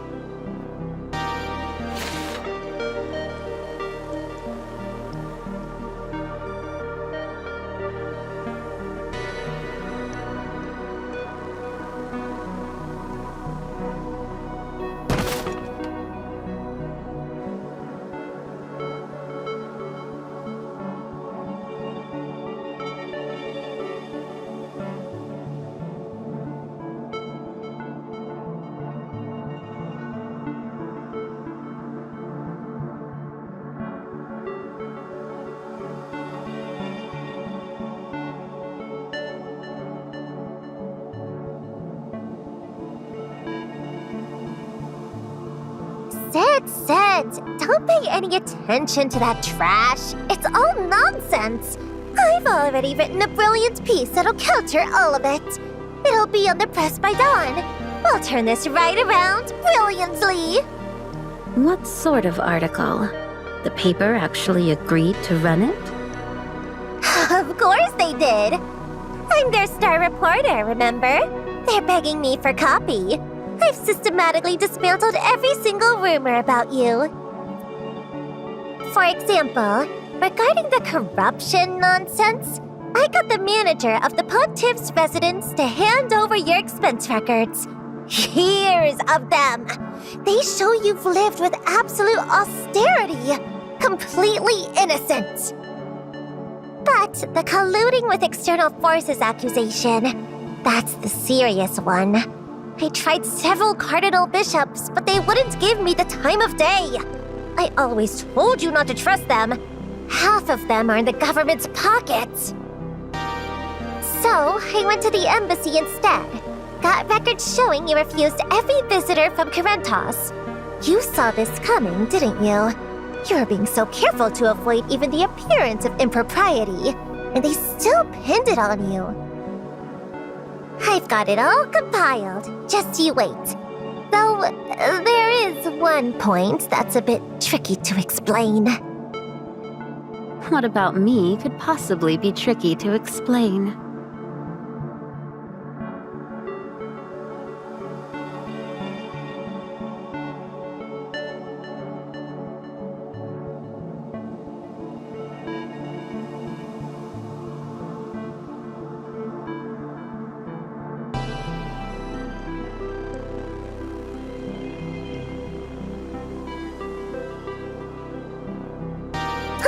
It actually is.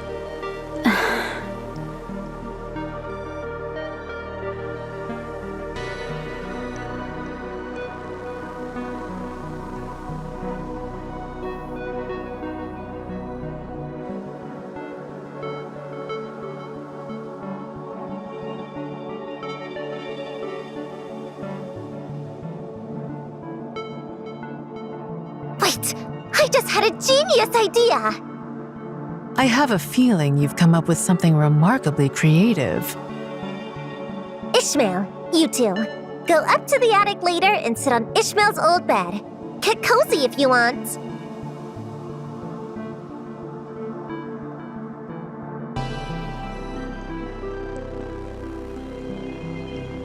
Then, I'll take a few photos.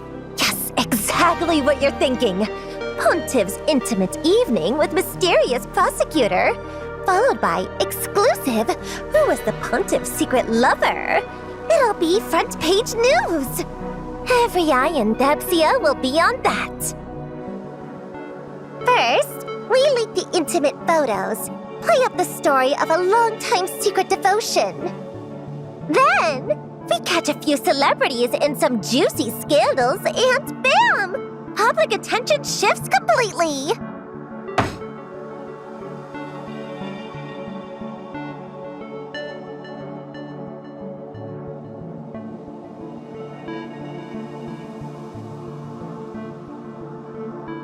Yes, that's it! We let it simmer for a few months, then we explain it all away. The pontiff in her mercy was merely absolving a troubled follower of afflictions.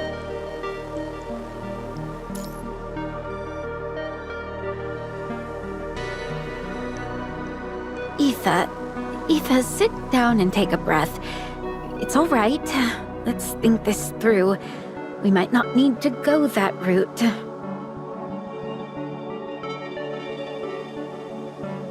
This is about your life.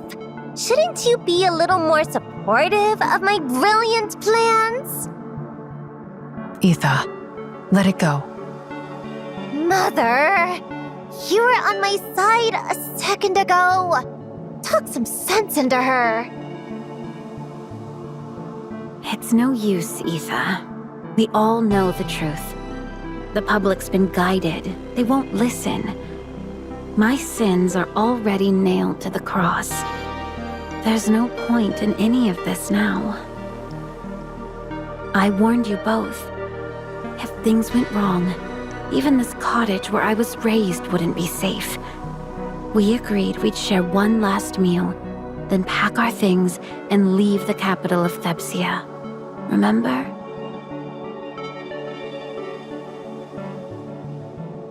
Rahili took us in when we needed shelter.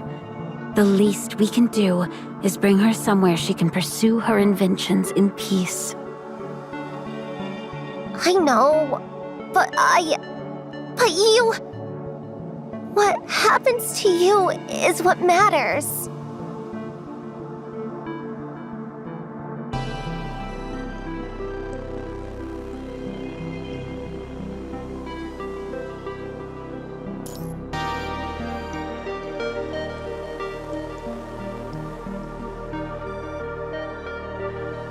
Parhelion and I, we should have stopped them. We never should have let those lords and ladies take you away. All that talk about an innate divine power. Such nonsense. That water you drank turned to wine. The stones you touched yielded gold. Wounds healed with your pardon. And just like that, you were their new pontiff. But we know you. We squeezed those vegetable juices with you. We drink them too. So, why aren't we divine? Why aren't we immortal? We watched them take your handkerchief, the candlestick you touched. They even cut down a tree you used to climb in the courtyard. I heard they made a new desk out of it for some minister.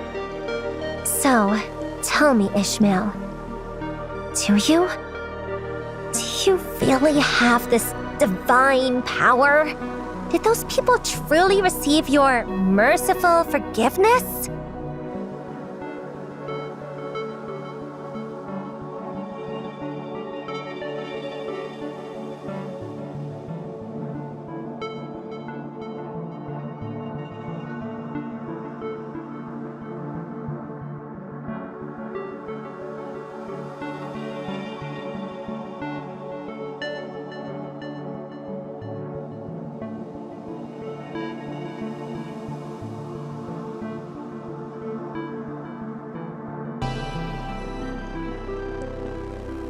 If you really have this power, then why is the world like this?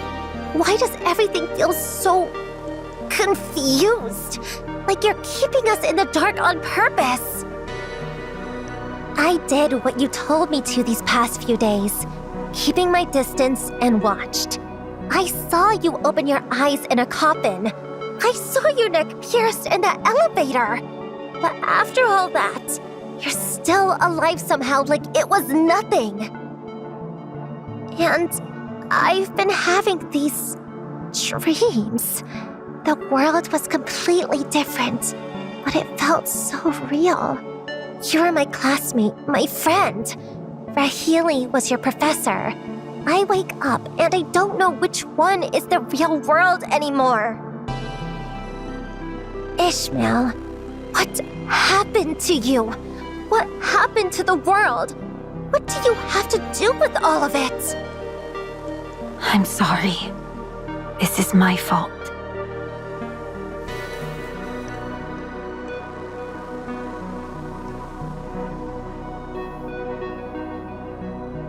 Oh, my dear girls. Don't push so hard, Etha. What Ishmael becomes, that is her own path. Her truth might be beyond our understanding, and if it is, then we don't need to understand it. And don't you carry that guilt, Ishmael. Pontiff or not, you are still you. Your title never changed how we see you. Etha is just worried. As for me, my work is done. I finished the final oiling today. Ishmael is ready. Even if I had to leave tomorrow, I'd have no regrets. No. My apology is for more than that. It's for this world. None of that matters to us. Ishmael, seeing you like this is what worries me. Do what you want to do. Forget this divine power. Follow your own desires. We will always be right behind you, no matter what.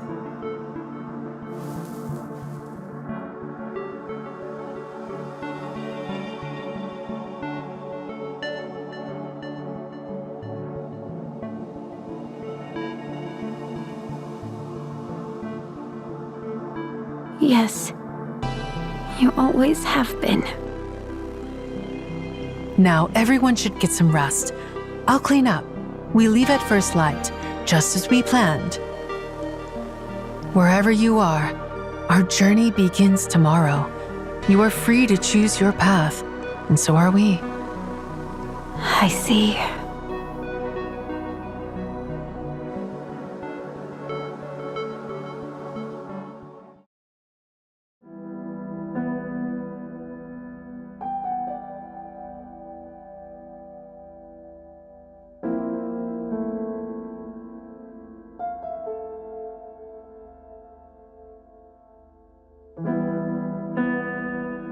Hello, the number you are trying to reach is... Very well, connecting you now.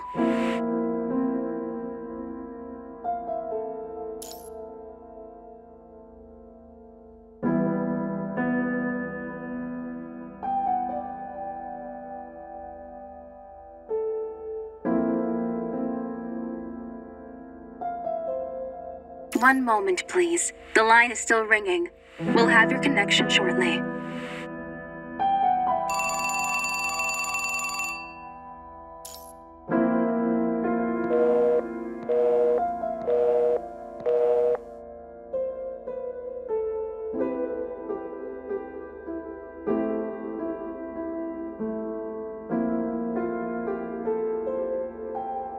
I'm sorry, there's no answer from that extension.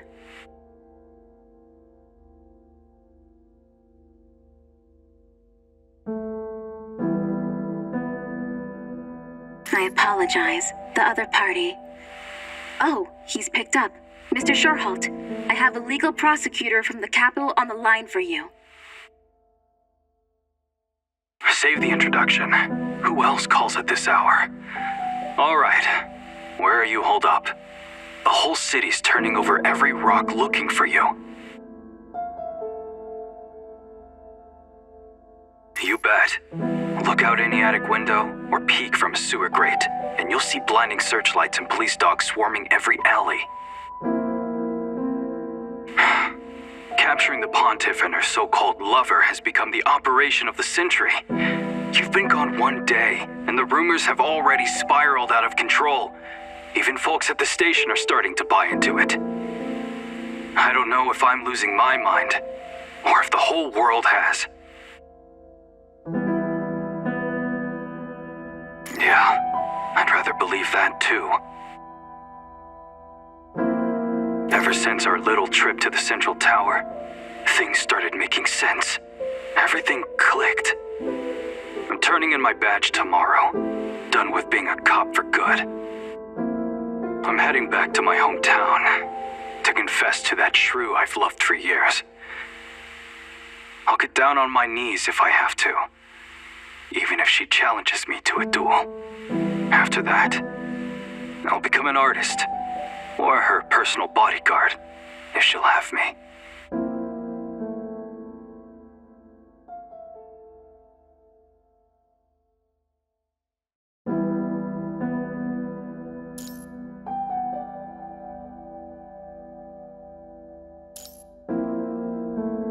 Tell me what you want to know first.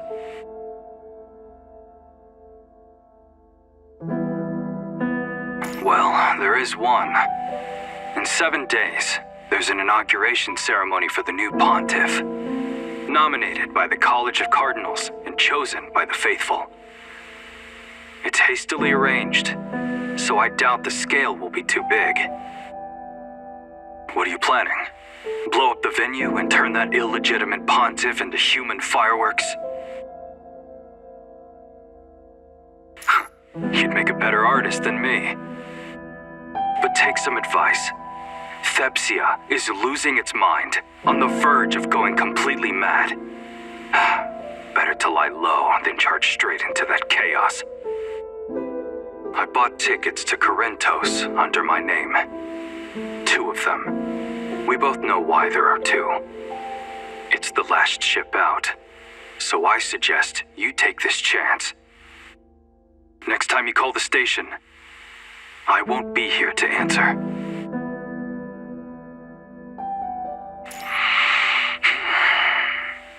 You're welcome.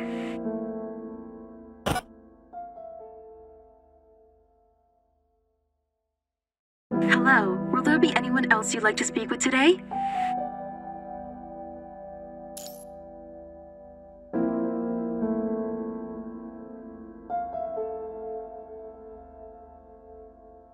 Where to? Be advised, wartime rates are considerably higher.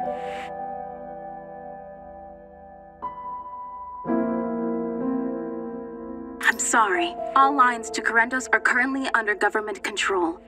Perhaps you could contact a special liaison office for authorization.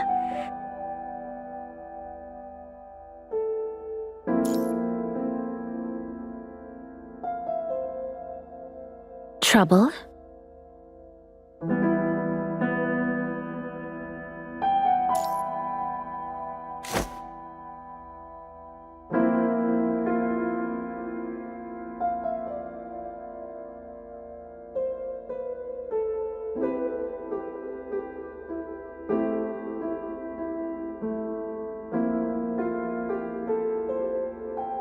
Yes. The world has known we were here all along. It's only because of me that it hasn't reached in and crushed this little house.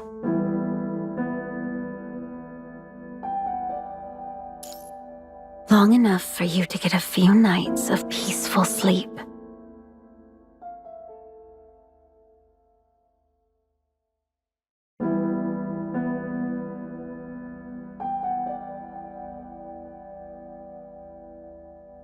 You're thinking of converging the guidance at the pontiff's ceremony 7 days from now? The cardinals would prefer to hold that behind closed doors, and the world already anticipates our intention. It will do everything to keep the people from gathering. Unless something explosive happens, like disgraced former pontiff is captured at last. Something that would drive the public into a frenzy and flood the streets. Otherwise, converging the threads of guidance on such a scale will be nearly impossible.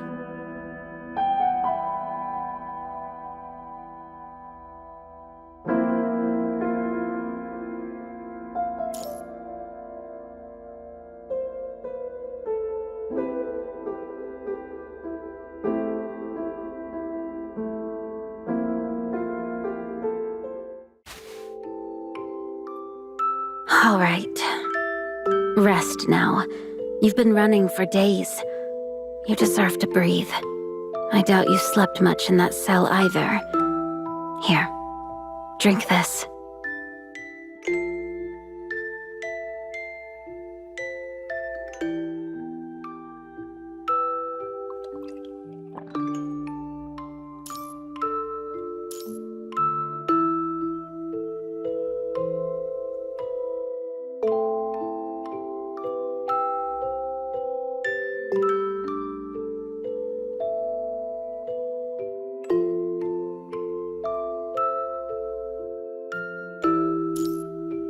Oh, did I add too many sugar cubes?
Rahili took Etha and me in. I had slept in this little attic since I was a child, and everything in the drawer belongs to me.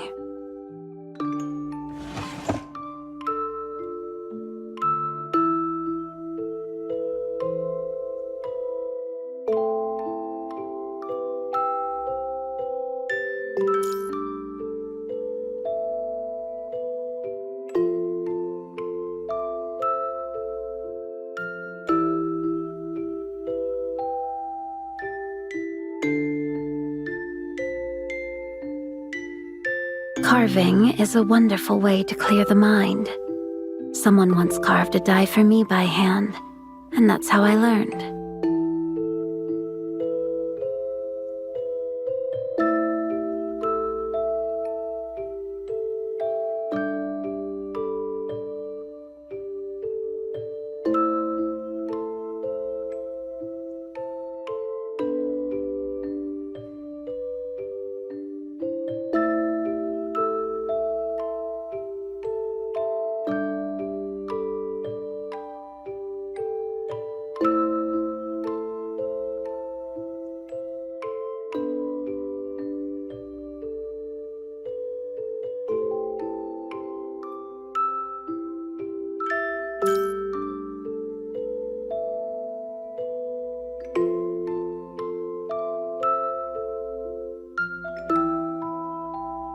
Yes, Grayraven.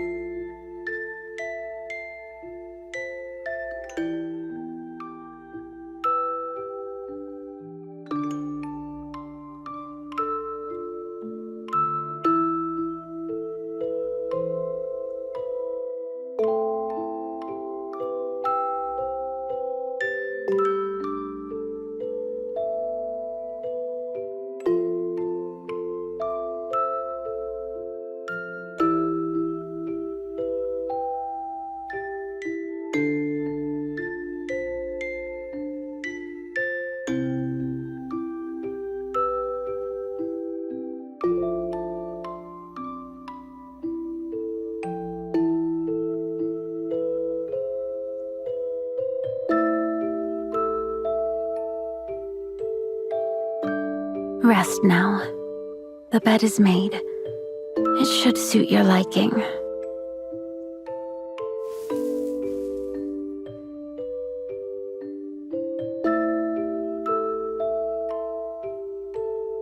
Either way, try to get some real sleep. Whatever tomorrow brings, you'll need your strength.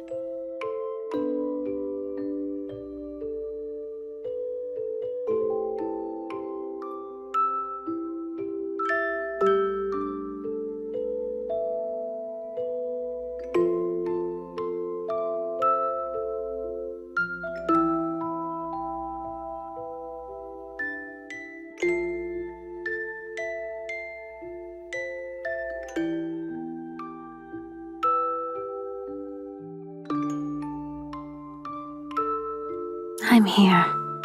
Those eyes of yours are brimming with unspoken thoughts again. I won't stop you. Go ahead.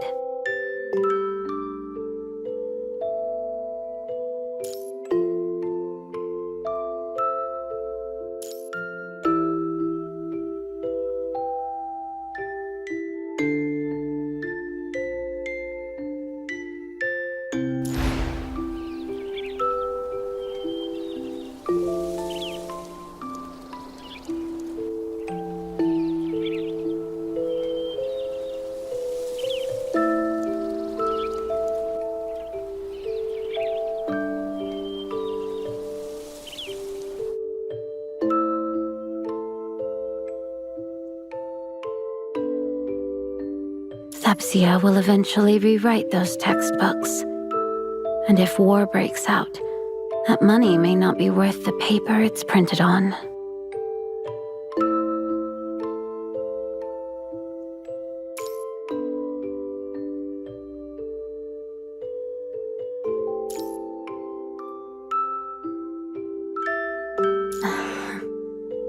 I've heard many tales of escape. Young lords and ladies, princes and princesses, but never one about a pontiff eloping like some romantic fugitive. Still, it's a far more appealing story than Etha's. Your affection, offered so openly, it does bring me joy.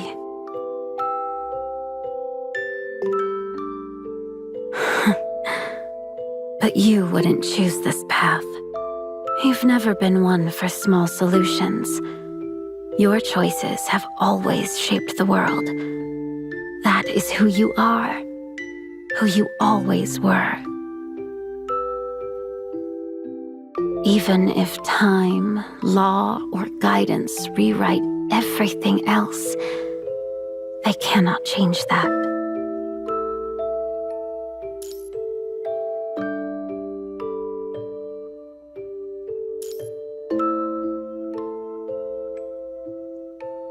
Because I am one with the world. The power of guidance it wields originally came from me. That power, the guidance I scattered into this world, began to spiral out of control. It dragged you and those three from Grayraven into this. So I chose to become the pontiff, to reclaim that power, reprogram it, and disperse it more evenly. Do you understand? In your current state, you might not fully grasp this. Perhaps it would be clearer if I showed you through feeling. The power of choice has always been in your hands, as you are the outsider. It's just that I want to ease you into it slowly. You never would have accepted it otherwise. I can show you now. There won't be another chance after all.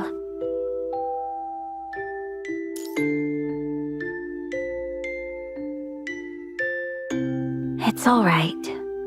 Just relax and imagine. If the collective power of guidance were placed in your hands, what would you do? Would you kill the guidance, scattering its influence evenly? Or would you wield it, reshaping the world as you see fit?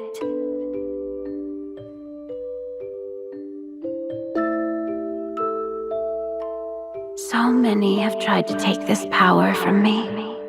They treat objects I've touched like holy relics, coveting what they can't possess. Even after my death, they'd fight over my crown, my staff. Or perhaps you would find a way to master it completely.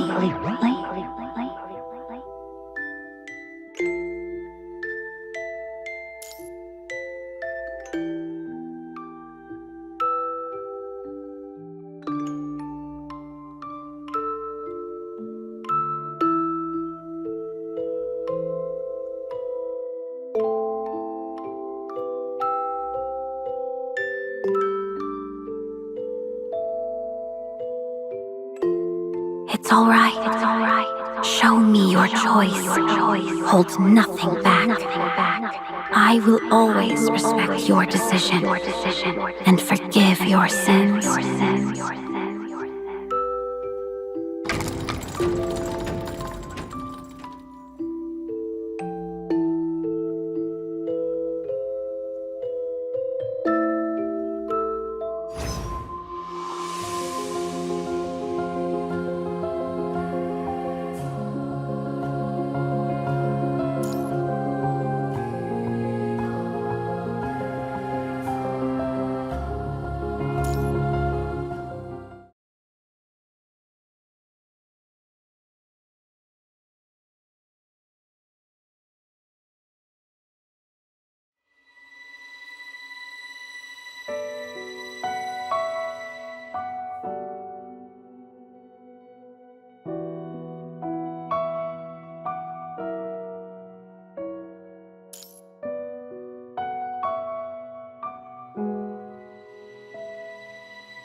Your physical body has no mass, and your soul doesn't weigh 21 grams. It's all zero. You are a perfect emptiness. All that remains is the capacity to feel.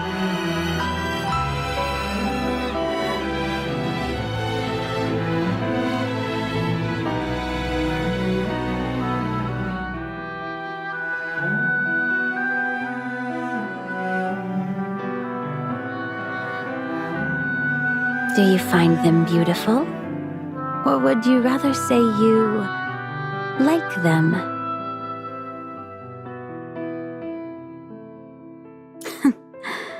Come then. Let's see how much more of the truth we can reveal.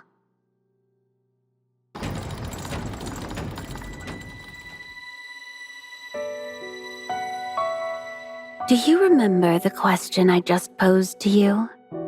What would you do if the power of guidance were yours to wield? That opportunity is now before you. I want to see the path you choose.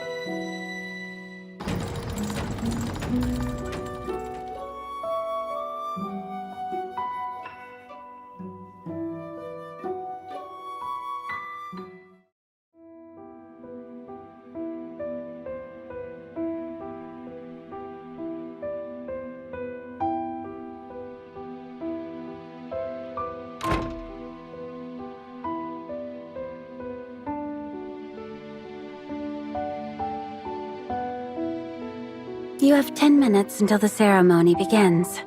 If you don't fix yourself up, you'll be late.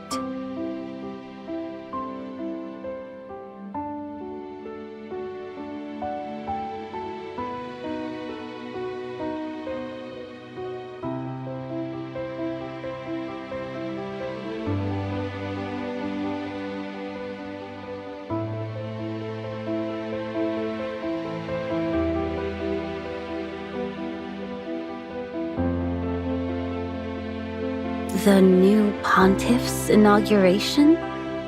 How interesting. I wasn't aware anyone was trying to usurp my title. I'm afraid you're mistaken. The pontiff's name is still Ishmael. I don't know what long dream you've been lost in, but allow me to remind you. Today is your inauguration ceremony, Chairman. Or should I say, Chief Prosecutor. You now have 9 minutes.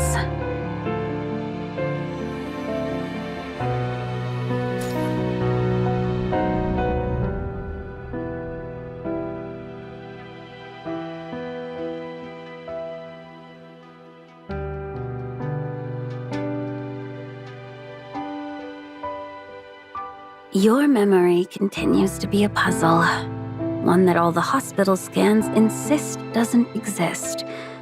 But don't worry. I'm prepared to explain this as many times as you need. 4 years ago, Thebsia grew too weak for foreign wars. It withdrew from Corinthos and turned its chaos inward. You and Madam President achieved exactly what you wanted. What was once denounced as the Holy Church, the reactionary force, is now the vanguard of the revolution. Madam President, Lesty, calls it the triumph of history. Surprised? She's grown. Bold, but never reckless.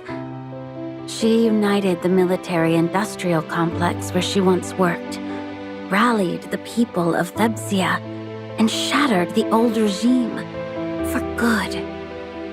I consider this my victory as well.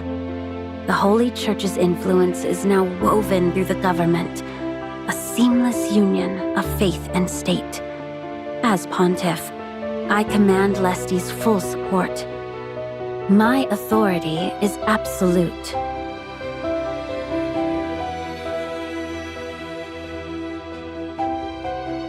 And yet, I seem to have lost all interest in preaching. Even Lesty says I've become more of a personal attendant to you than a spiritual leader. A life more mundane than if I'd simply retired.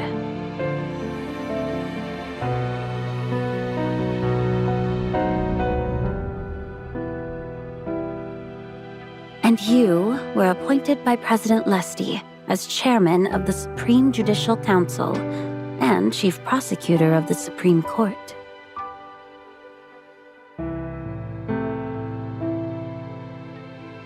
Yeah. How is it possible? Suddenly, I'm not sure it's a good thing anymore. Do you feel it too?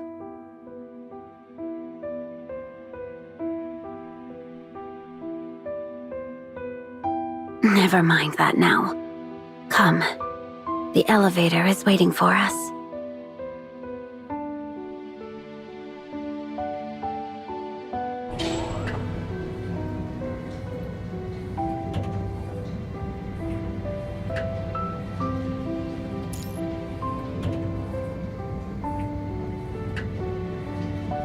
The dice?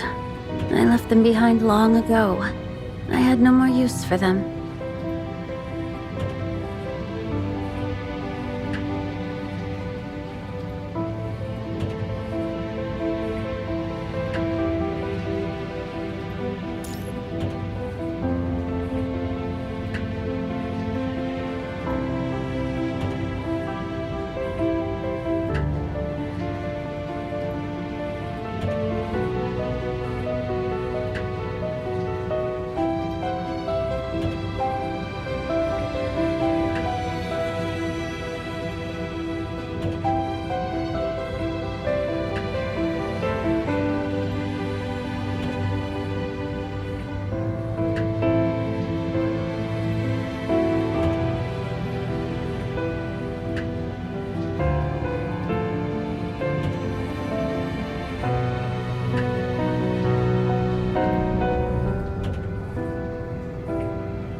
Lesty and I both suggested replacing this cracked glass, but you are quite insistent on keeping it. I can't read your mind, but perhaps you find value in the reminder. After all, this window witnessed those harrowing days of enemy assassinations.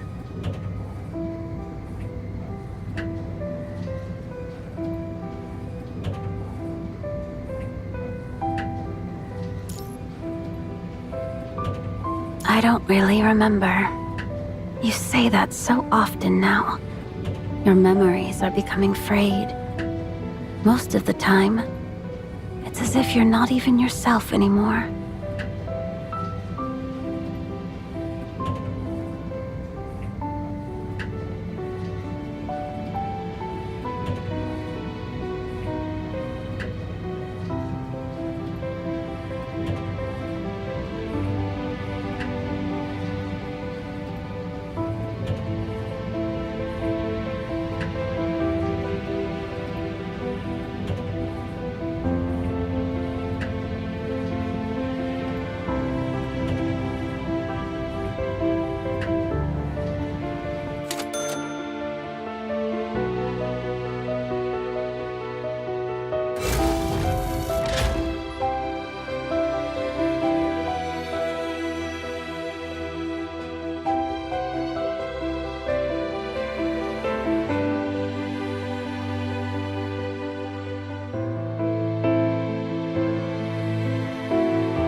Everyone is waiting for you.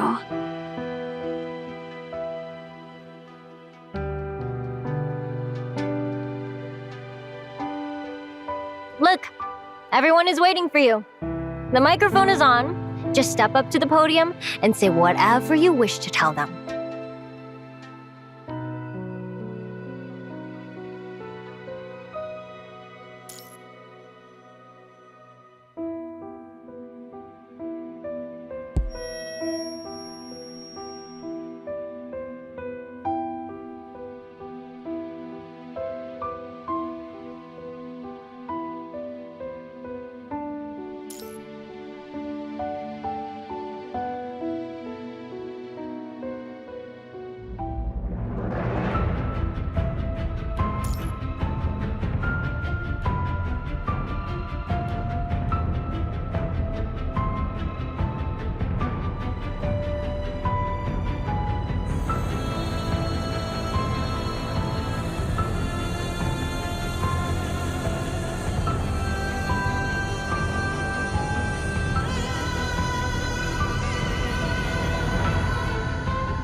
It means exactly what you see. My tendrils are connected to you.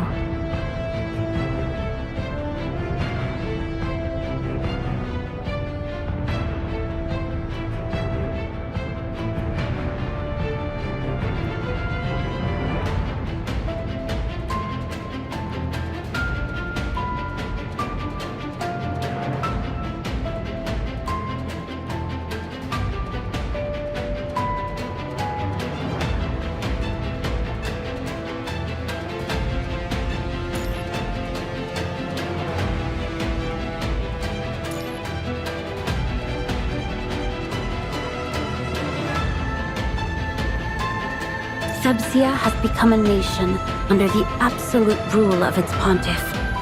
But in truth, all authority flows to you. You set the direction, and I follow. I become a conduit, channeling power for your use. Through this, you guide the masses. Even the world itself looks upon you with immense satisfaction.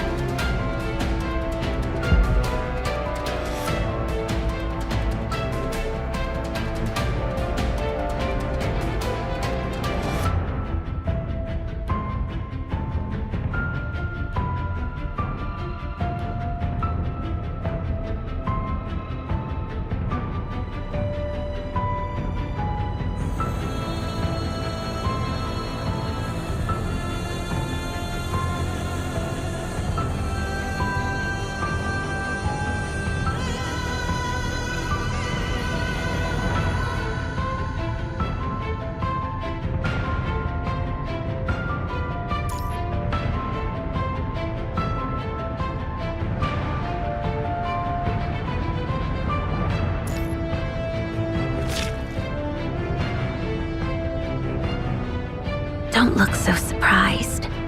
Revolution and the ascent to power have always been baptized in things that burn a bright, bright red.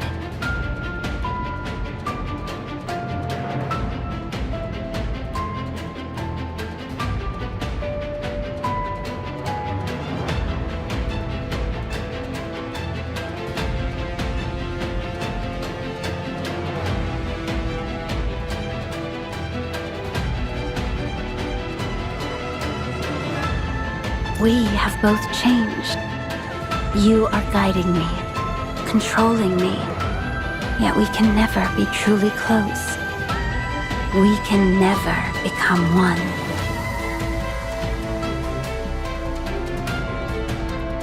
Free?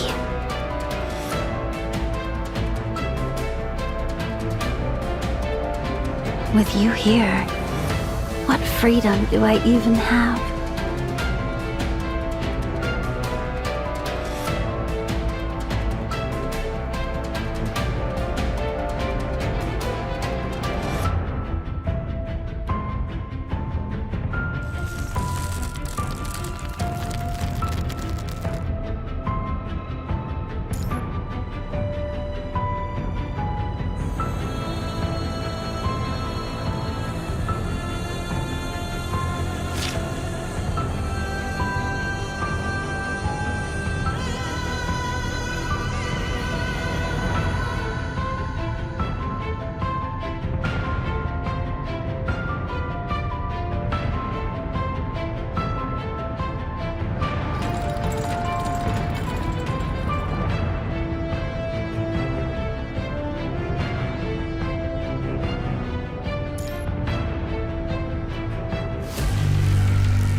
painful. Do you have a death wish?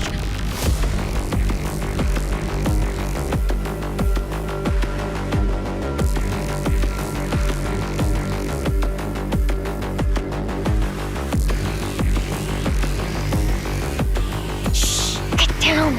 Stay quiet, not a sound.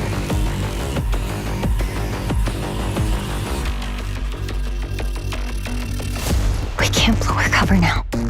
Not after lying here for 34 hours. If they spot us, all our efforts are in vain. The main force is counting on us to create an opening.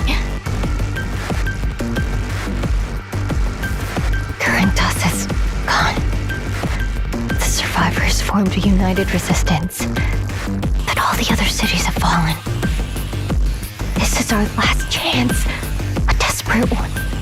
Your 3 kids are in the rear. We can't fail them too. Shh.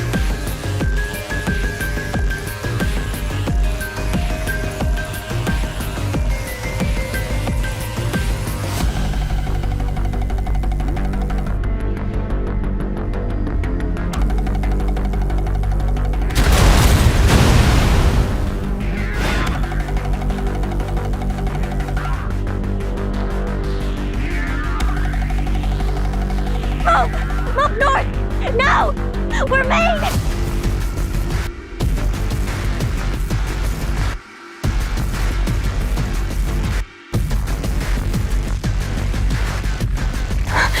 What?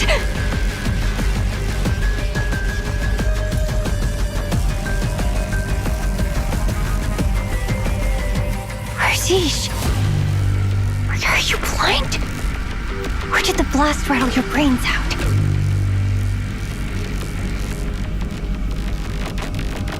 Did you see it? Right above us.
Nothing can stop Sepsia's madness.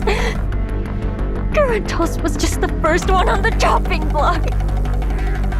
They wage war on a whim, shut down schools, ban any gathering, the whole city reduced to ration posts. They sent men to the front and women to the factories to make bullets and explosives. After they got a taste for victory in Corantos, the hunger just grew. Now they plunder overseas. And if anyone fights back, they just invent deadlier weapons. Rahili, you should know that name. You were close to the former pontiff. You must know Rahili. Her mechas, her inventions. Sepsia twisted them into killing machines. Do you think she ever wanted this? She's dead. She took her own life. And the pontiff? Executed. They took her staff, her crown, her home, and hung her body here like a trophy. Wonderful. Now nothing holds Sepsia back. Come.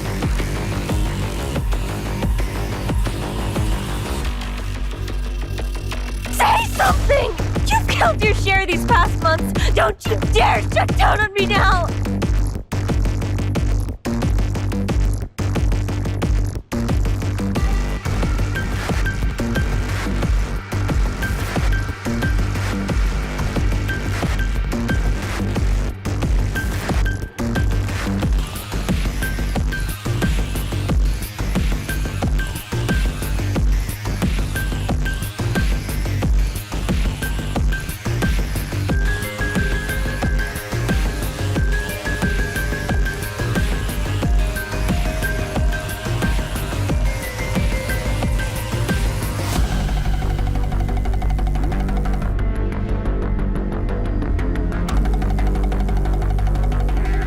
me! Don't tell me you finally cracked. Have you lost your mind? We can't afford to... No. Merciful One. Can you still watch over us now?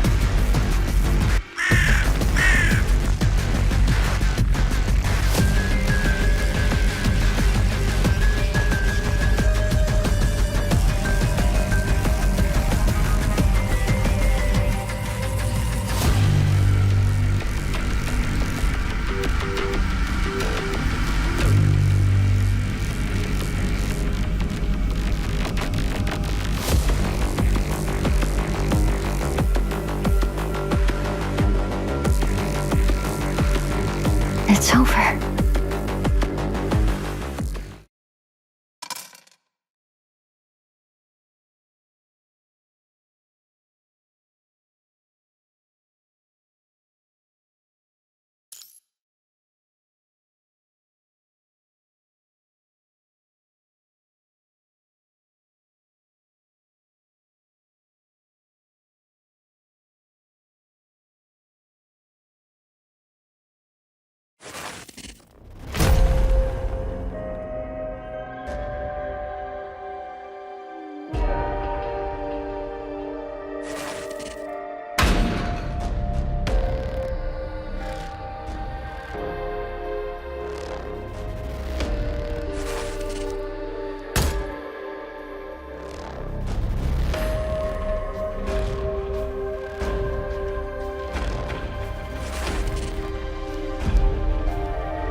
Hey, wake up! You've been out for almost a full day. This is a dinner table, not a bed. No, Etha, don't fuss over our sleepyhead too much. The most important thing is that we each complete our own evolution.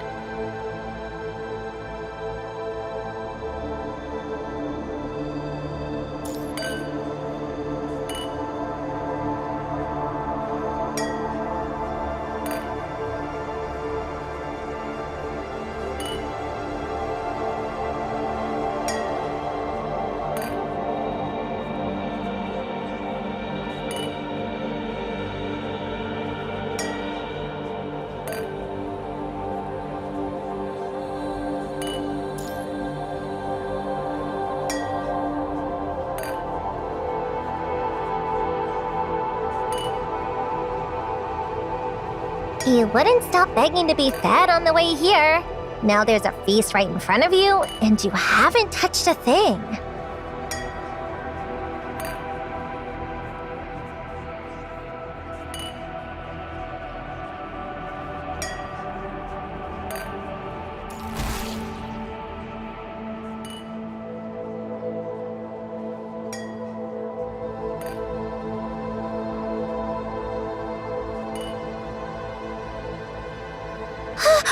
There it is!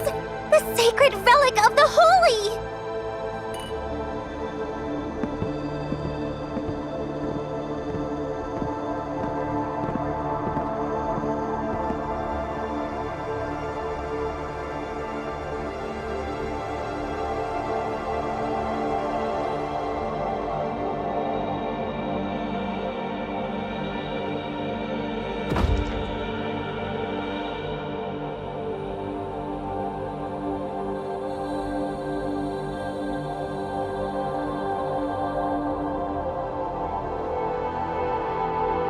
All look to you in hope, and you provide their food at the proper time. You open your hand in generosity, satisfying the hunger of every living thing.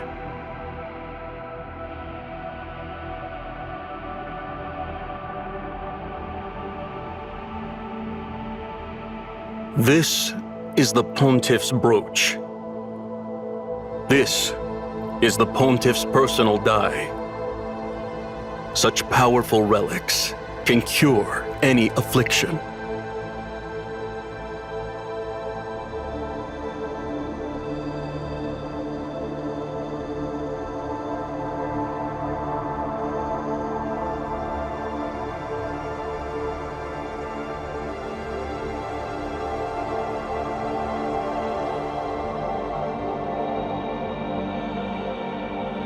Take it. This is the sacred relic reserved for you. What are you waiting for? Just take it. It'll fix you right up, I swear. This one's different. It's still fresh, still carrying the coolness of her body. It has to work.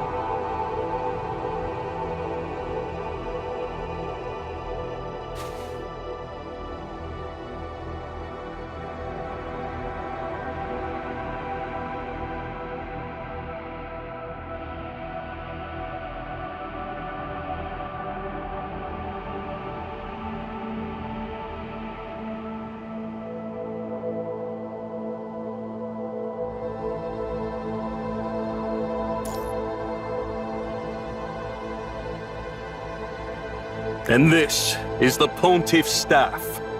With this in our possession, our path will be clear, and our force is undefeatable.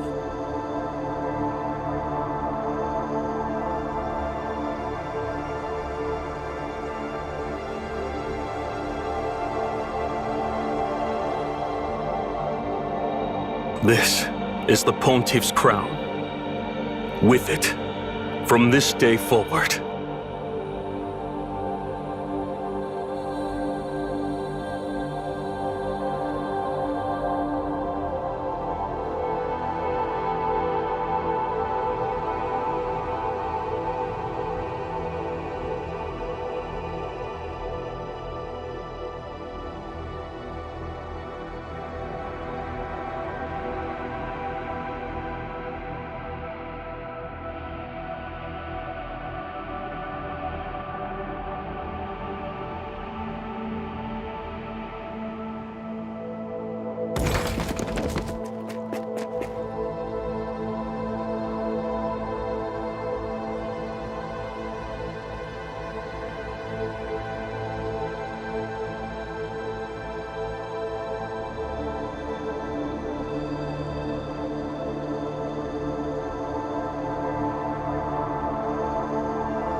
so many have tried to take this power from me.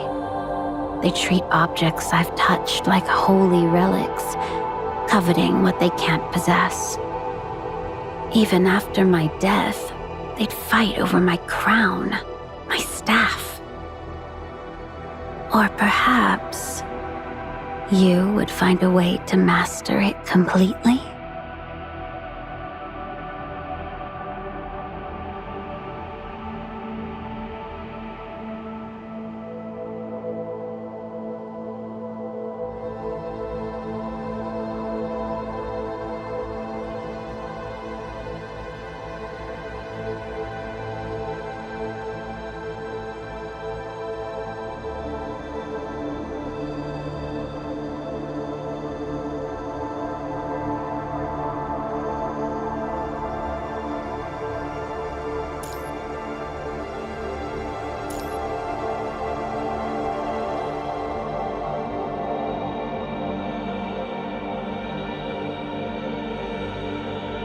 You truly understand now? Wonderful.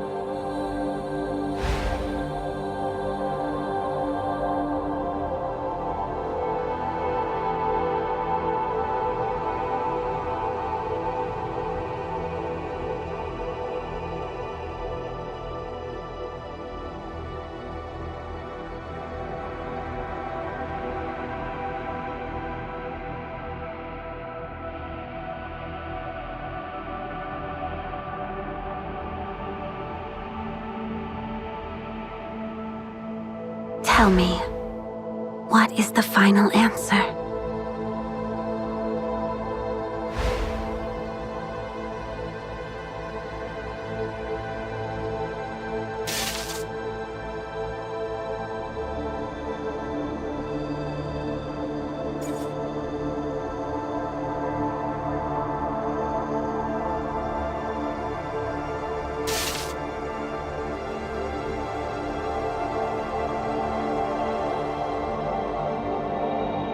You were born with 5 senses to experience the world, yet you abandoned your eyes, ears, nose, and tongue so long ago. You can no longer sense the bonds between things, nor smell the essence of pheromone and truth.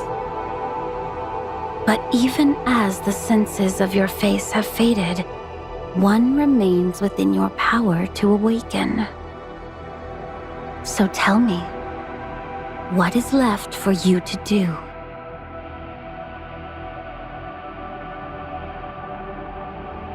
That's right. Open your mouth. Go on.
Thank goodness. Everyone is here.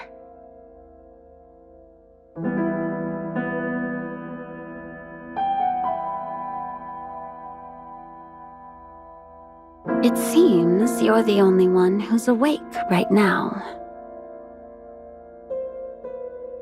I had to keep my power concealed, so I dispersed a part of my guidance, but I never expected it to go out of control. It nearly tore that sandbox world apart. I had to go in and see the damage for myself. I took on the role of pontiff. It was the easiest way to converge the strands of guidance I'd left with every resident. But I never anticipated how stubborn that power would be. pulling all of Grayraven into the chaos.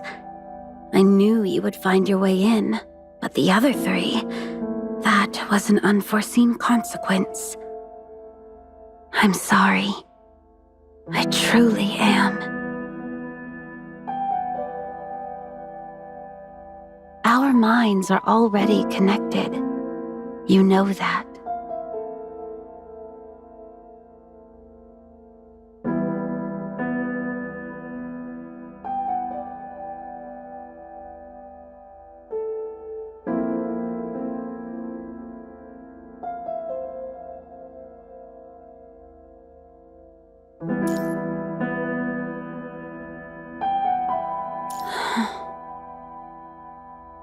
Once I draw all the threads of guidance back into myself, I will become the entity of guidance entirely. So, when that moment comes, the cleanest solution would be to end me, though I know you'll reject that path.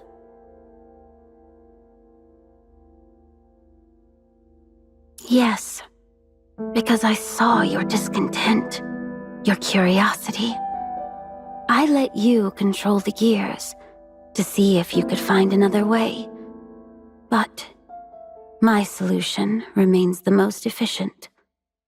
If you hadn't chosen to merge with me in that final simulation, you would be trapped there forever. There was no other exit.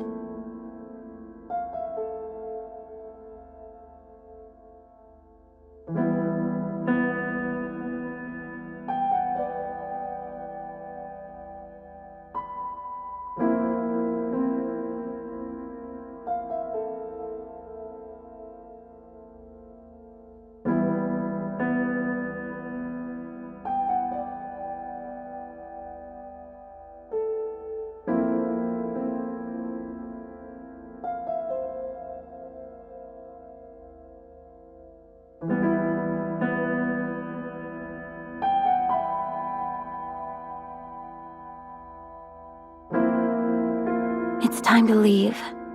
I'll help you. You go first. Once you're out, I'll seize full control of that world and bring the other Grayraven members back safely.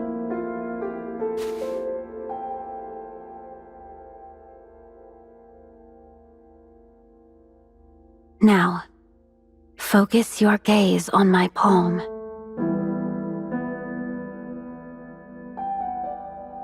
I'm restraining myself from reading your thoughts, but I can almost feel the bite of your inner turmoil.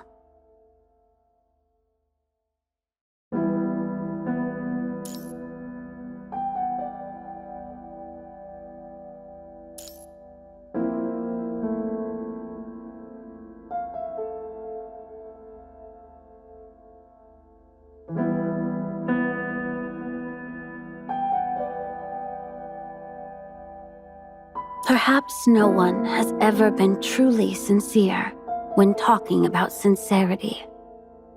Even if I wanted to hide it from you, you've seen too much already. Now that we are one, my desires are an open book to you. You know this. Your safety matters deeply to me.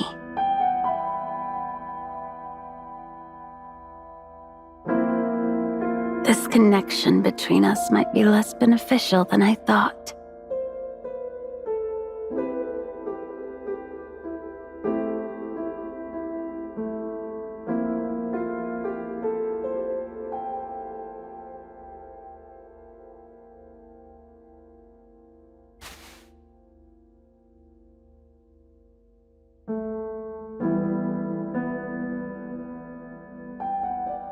My dear kindred soul, my dear Grayraven, I don't wish to dismiss your concern, but in this, I must insist.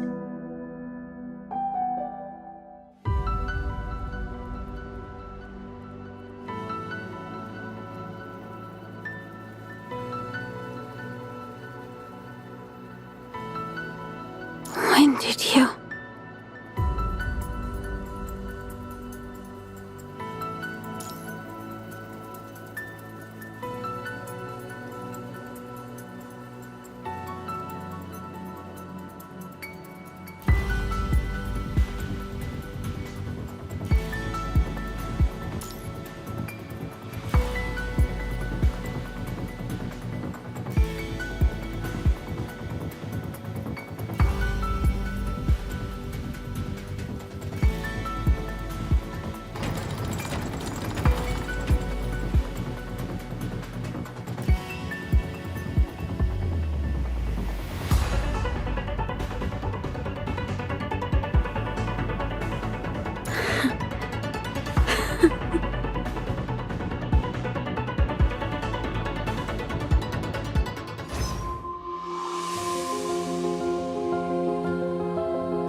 Parhelion, have you seen Ishmael in the basement?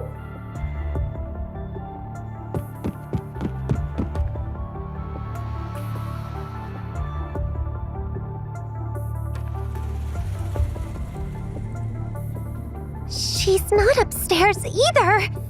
Oh no, Ishmael is really gone! All the luggage is packed. Where could she have gone at a time like this?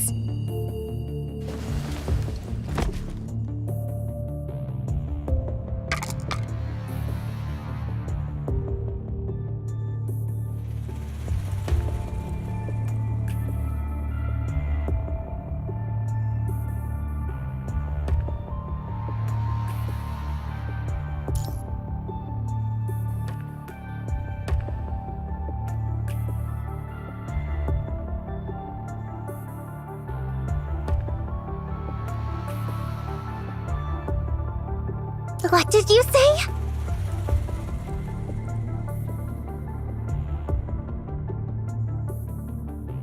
Whoa! First Ishmael disappeared, and now you've completely lost it? What is going on with everyone today?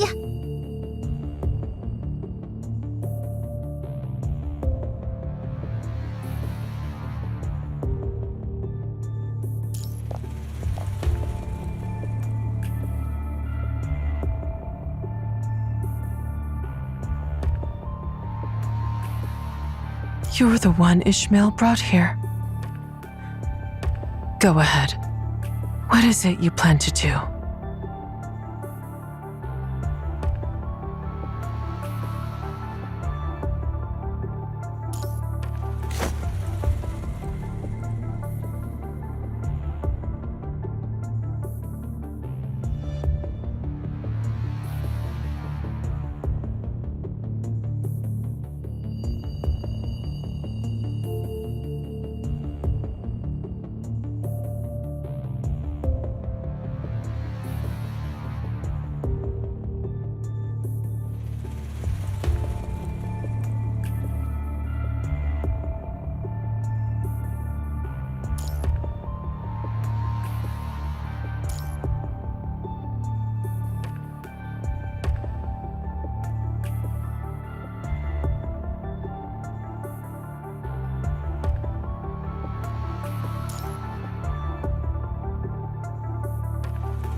Brothers and sisters, we are all children of the Holy, gathered here today by the divine will.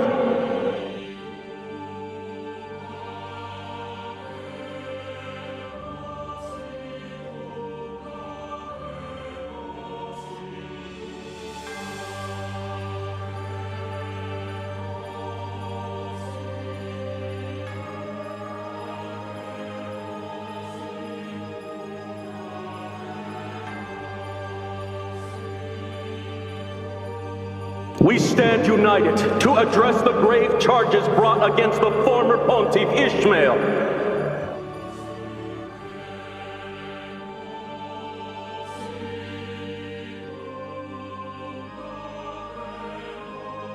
Today, we shall render judgment upon Ishmael. Ishmael, you falsely claim to speak for the holy, to seize the office of Pontiff. How do you plead?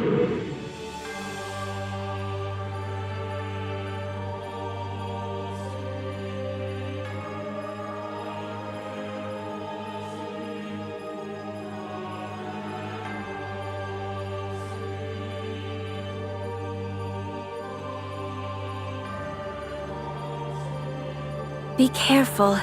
Don't push forward. Conformity is a dangerous dance. You're forced to match the steps of those ahead, lest you stumble and be trampled.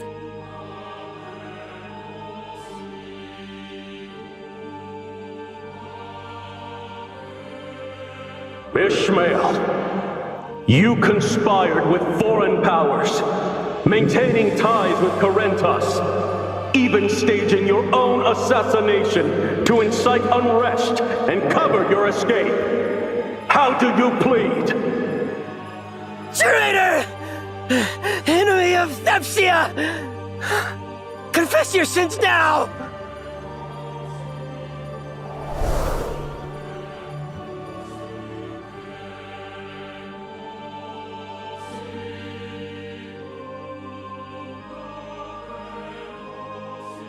Come, surrender those threads controlling your mind to me.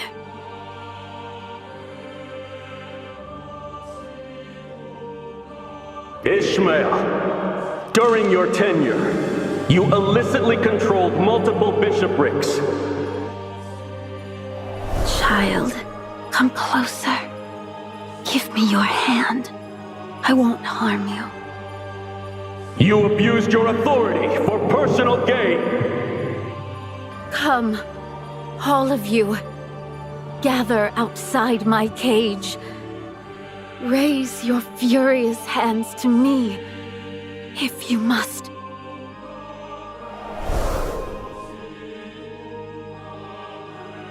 Ishmael, you have the right to present a defense.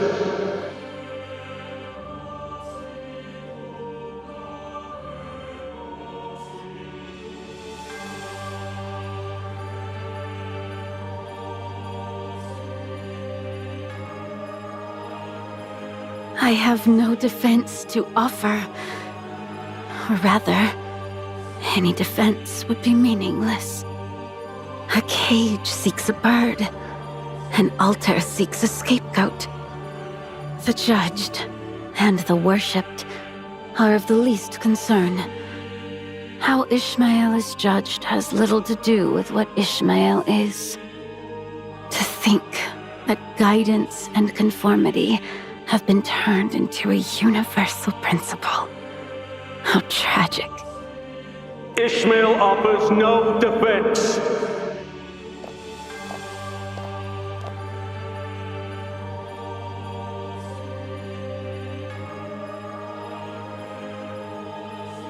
By the will of the Church, by the will of its people, and by the admission of the sinner Ishmael, I sentence you to death. And by the will of the Holy, with immediate execution. And does the Holy Will have no objection? Brothers and sisters, let us recite the hymn of divine mercy.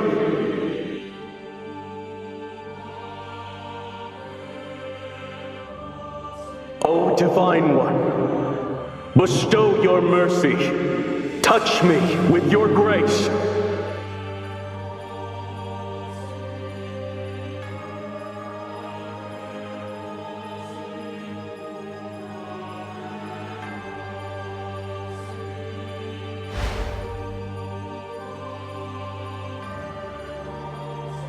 The Holy has no objections.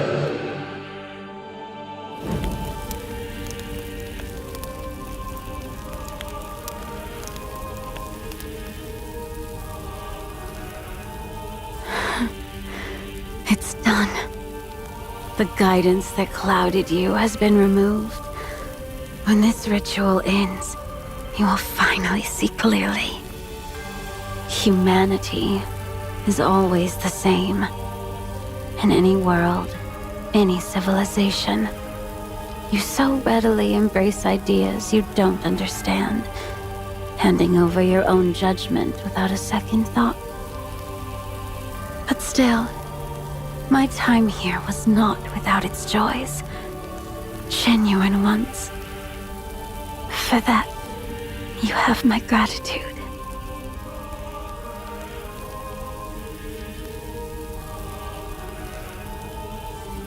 To hell with that! I've got objections enough for all of you!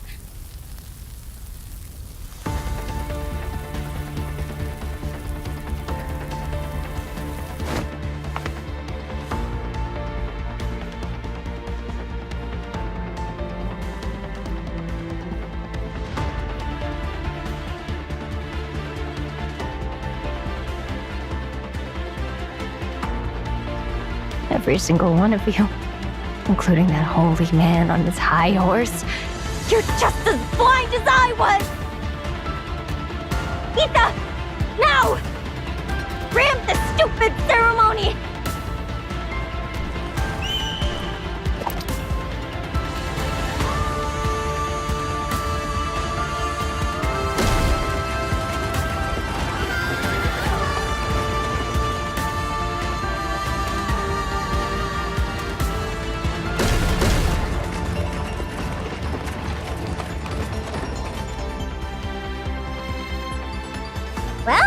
Guess I'm a real carriage driver now!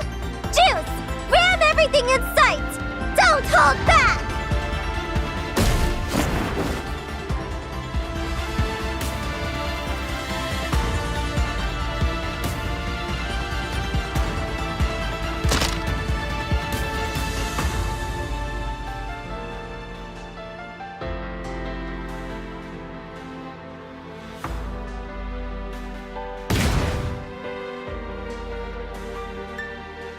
Ishmael, you deserve to be free.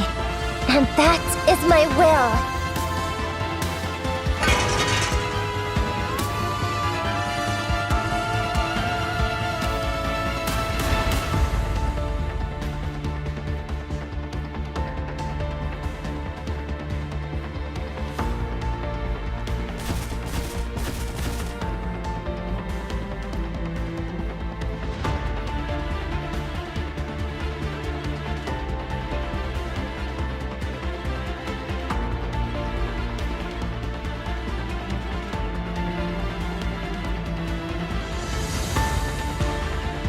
Just like that person said, it's panicking now.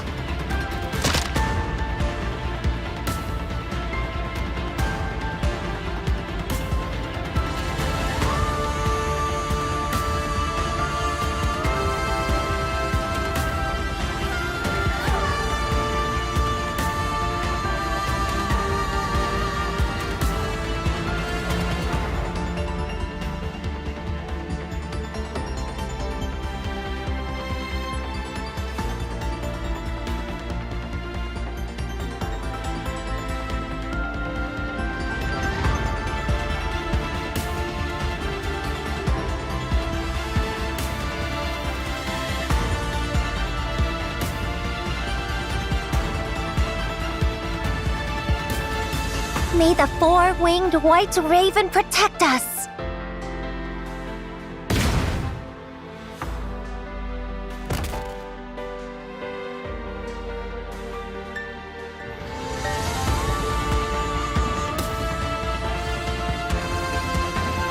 It's your turn now, Gray Raven.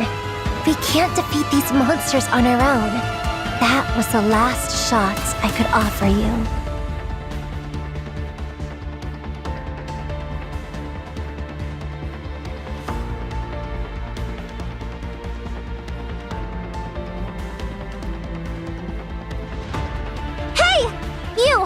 Raven, you haven't forgotten, have you?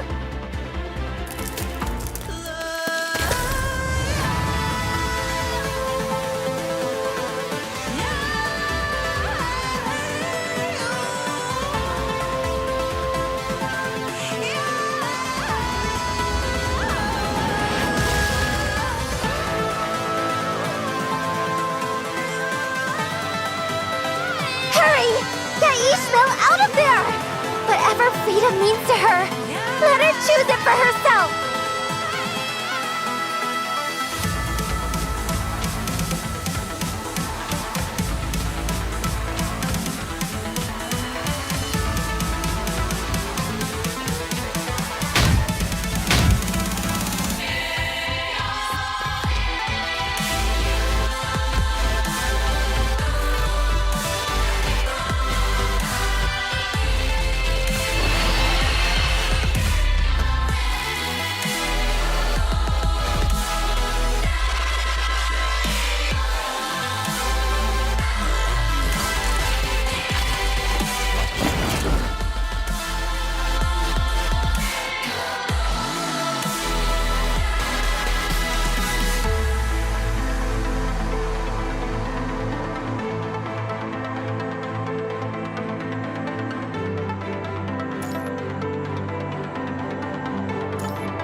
I knew you would find your way here, falling from the heavens.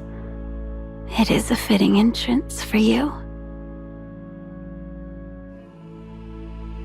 One person alone can't handle this.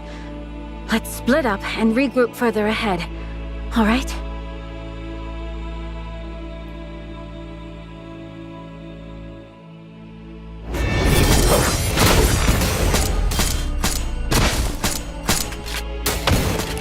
The convergence is slowing down.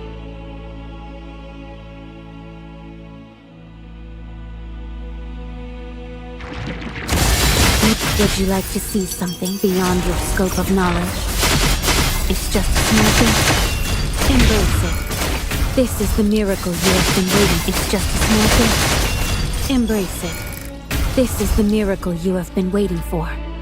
Grayraven is still over there. I must move faster.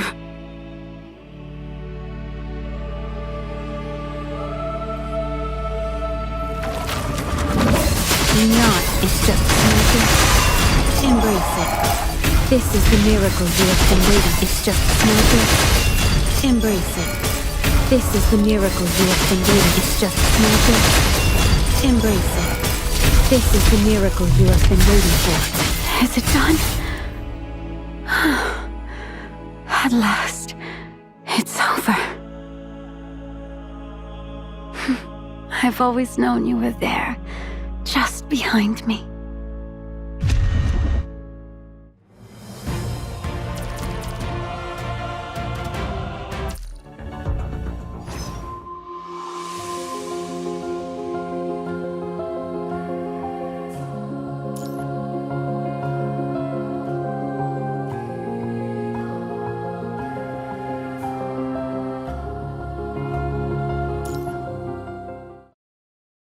Hurry! Follow me! Now! This world's falling apart! It's just the destruction of a world. Again.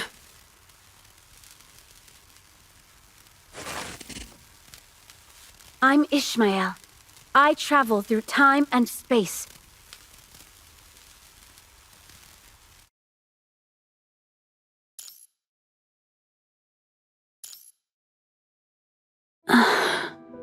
It's you again.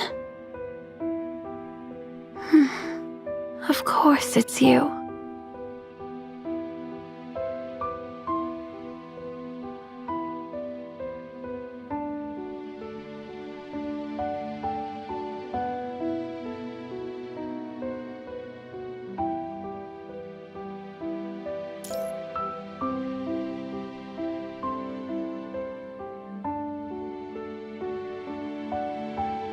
My wrists.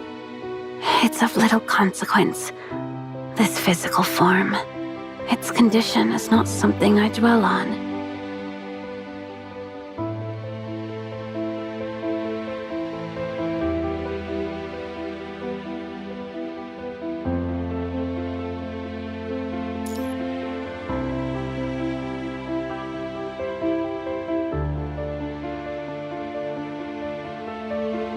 I see.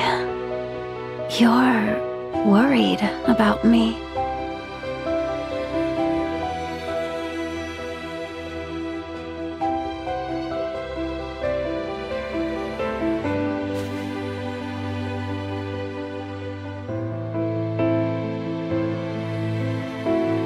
Yes, it does hurt.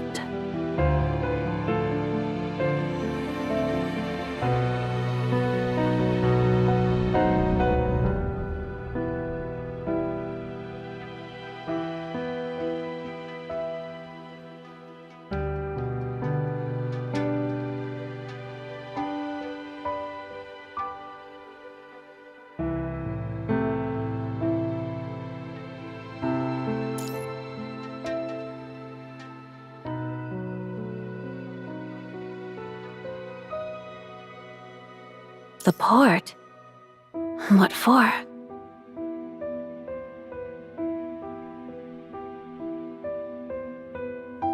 The ship tickets to Corinthos that Shorthalt bought for us. You actually took it to heart.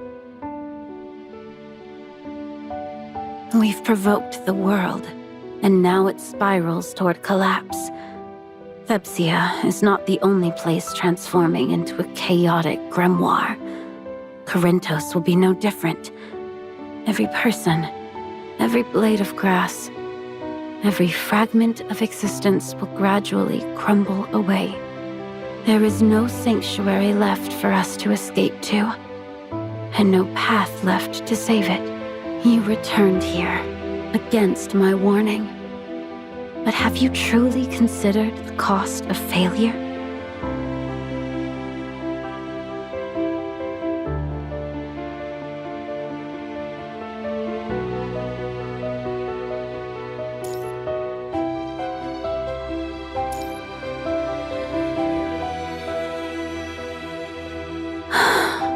Thank you.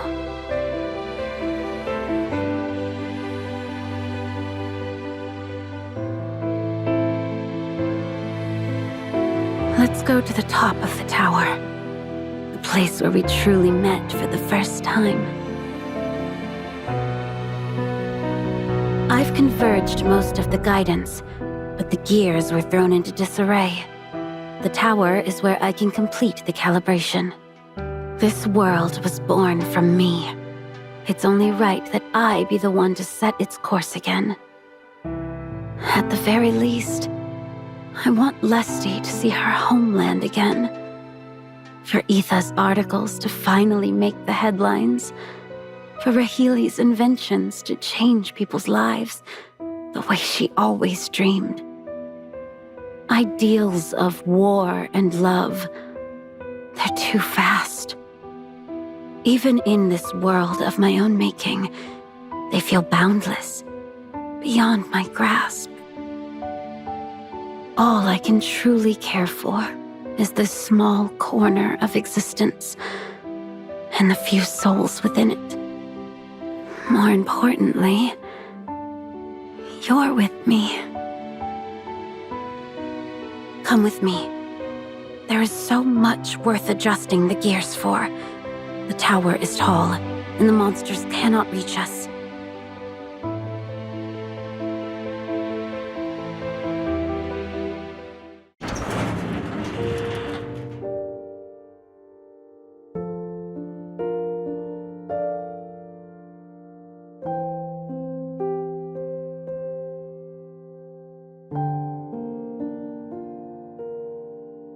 You can put me down now.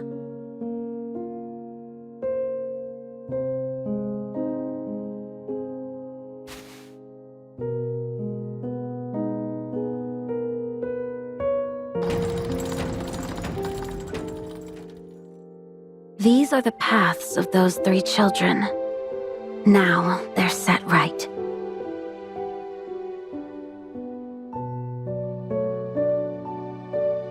But in this world, you are their guardian. That is the proper path I designed for them. Lucia, Lee, Liv. They will never know a life of hardship and displacement.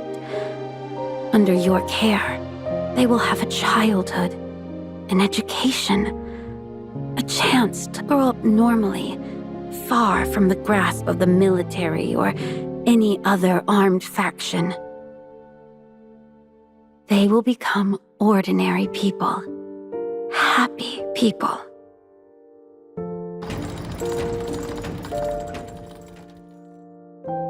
And these are the paths of Shortalt and Valeria. They will never be forced to abandon the ones they love.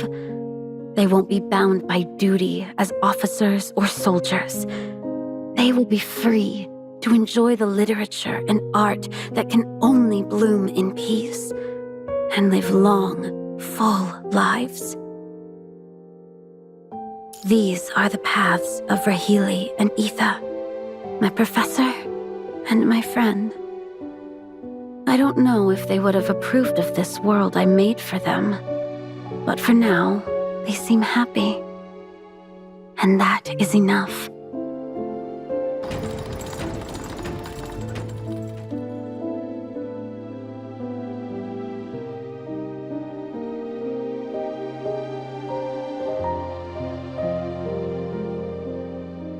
And this is yours.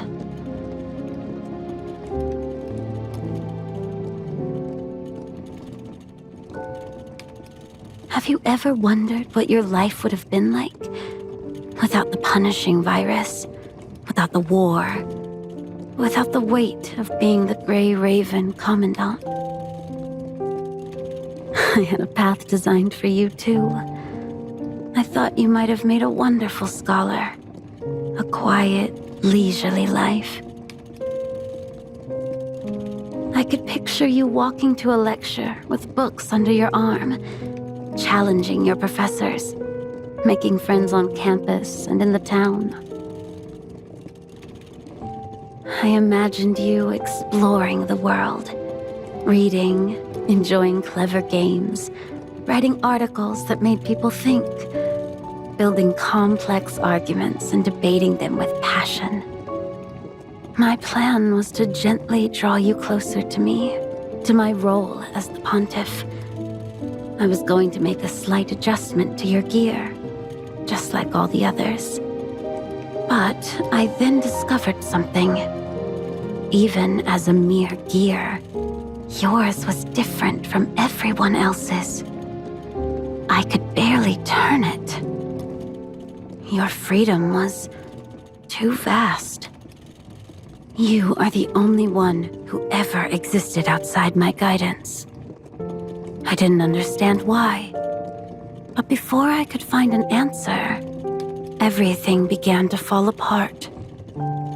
You saw what happened.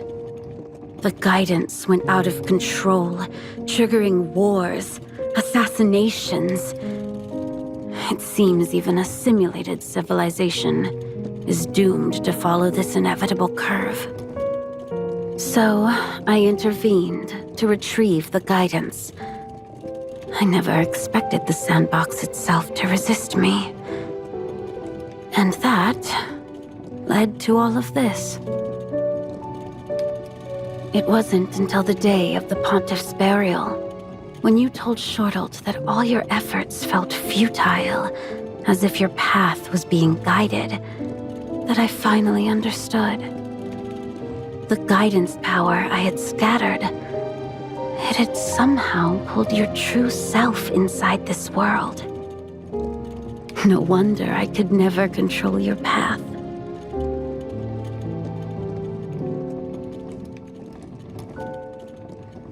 You are always that special variable, aren't you?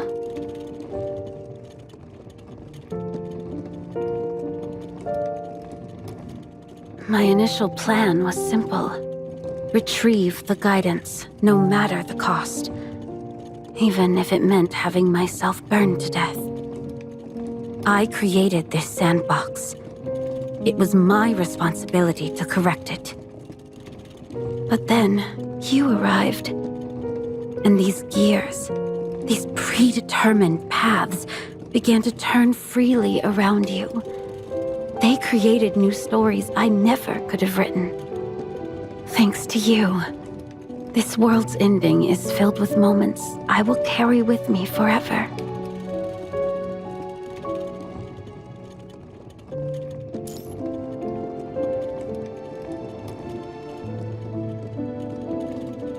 The power has been retrieved now. So, shall we take one last look at this fading world, my great Raven? Just like when we watched the sunset together in Endymion.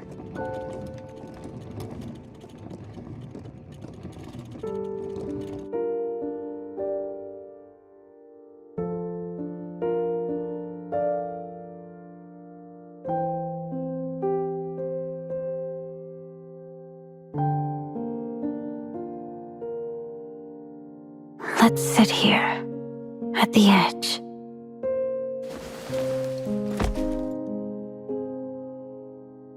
Now that you've seen the gears, you understand. I carried regrets for so many of you. That's why I created this sandbox. And it's not just here. I always find myself in these positions, these vantage points high above a world.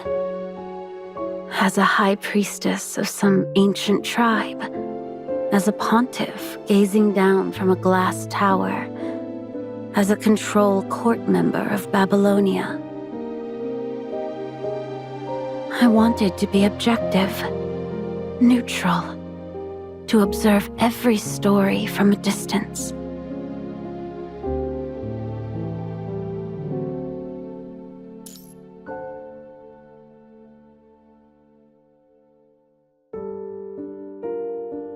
I'm sorry. It's easy to lose yourself in a beautiful dream, and I was no exception. Please, don't say I'm selfish.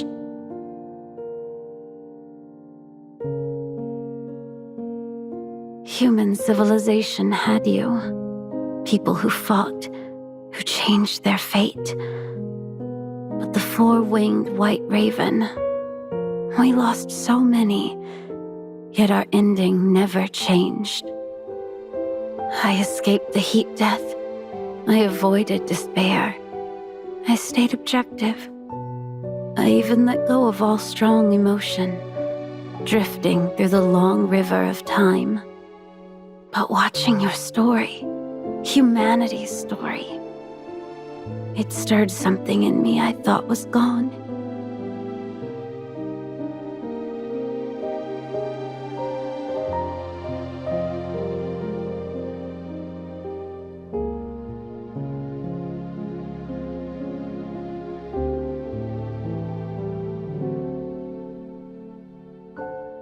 I feel so very lonely.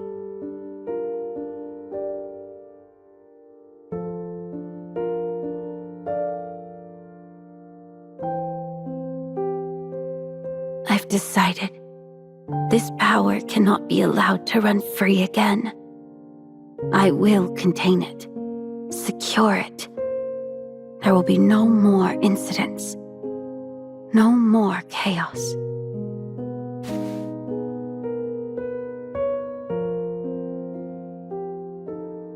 Please, let me first apologize.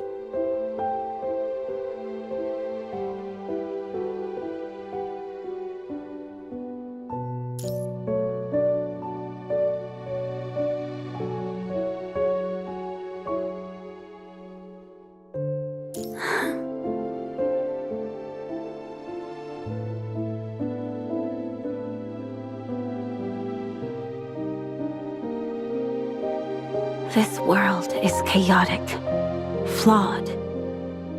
But because you were in it, I came to love it.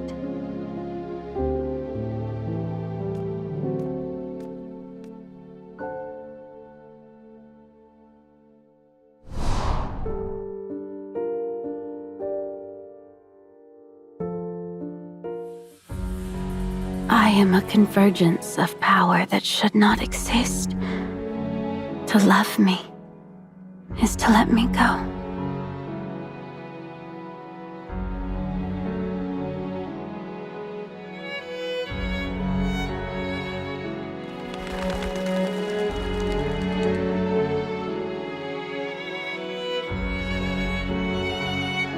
will dissolve into this world.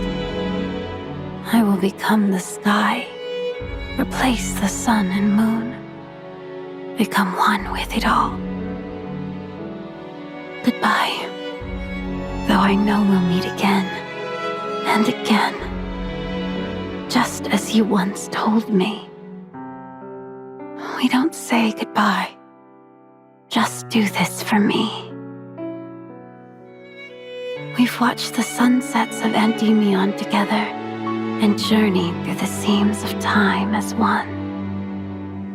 Together, we've witnessed a nation's rise and fall, a planet's destruction, and the birth of a star.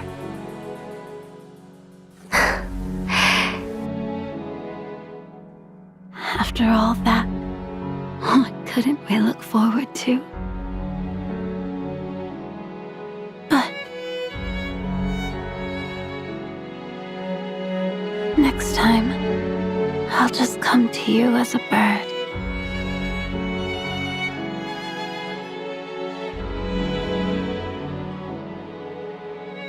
Please remember me.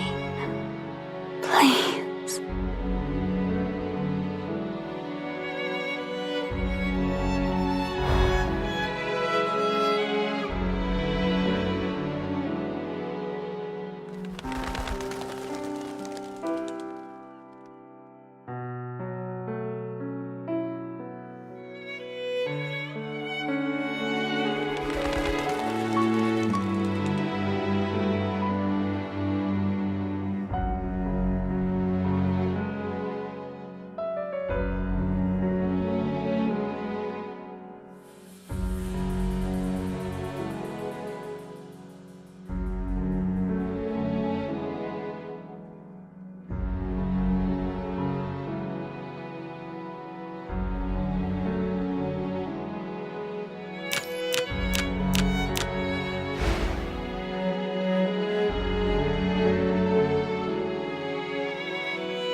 I heard you were on a mission nearby.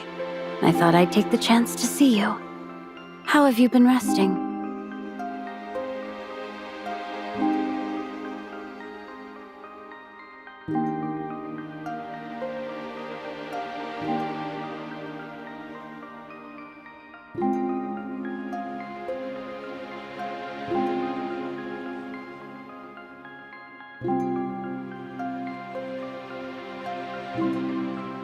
I've been following your daily routine, your condition in the field. It all seems perfectly fine.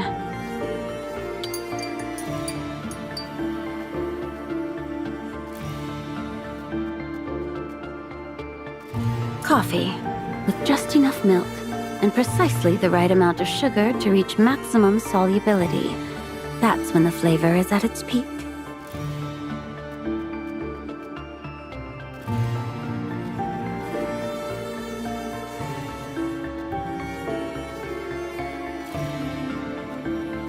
There's something in your eyes. You have something for me, don't you?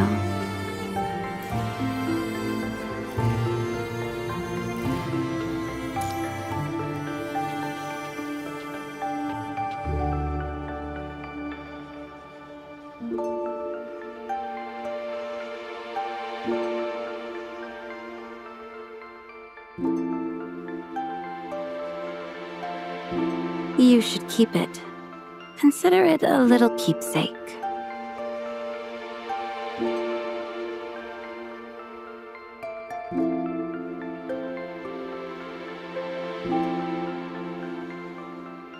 This isn't a mission. I don't simply anchor to random coordinates on a whim.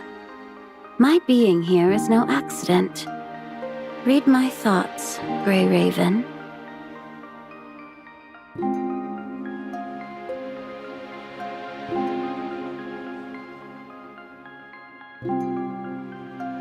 Did you hear that?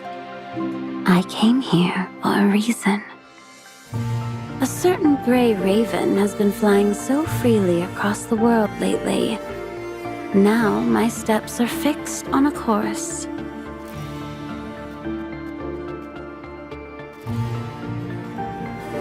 If I were a gear, I suppose you've nearly become the axis I revolve around these past few weeks. But it's good to see you're well. Your feathers are preened. Your spirit is soaring.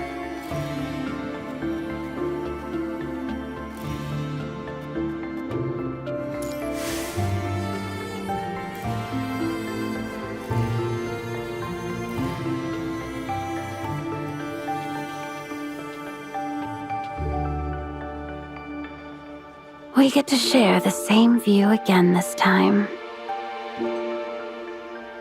Not looking down from above, but truly immersed in this world's perspective. Thank you for showing it to me. Come, sit next to me.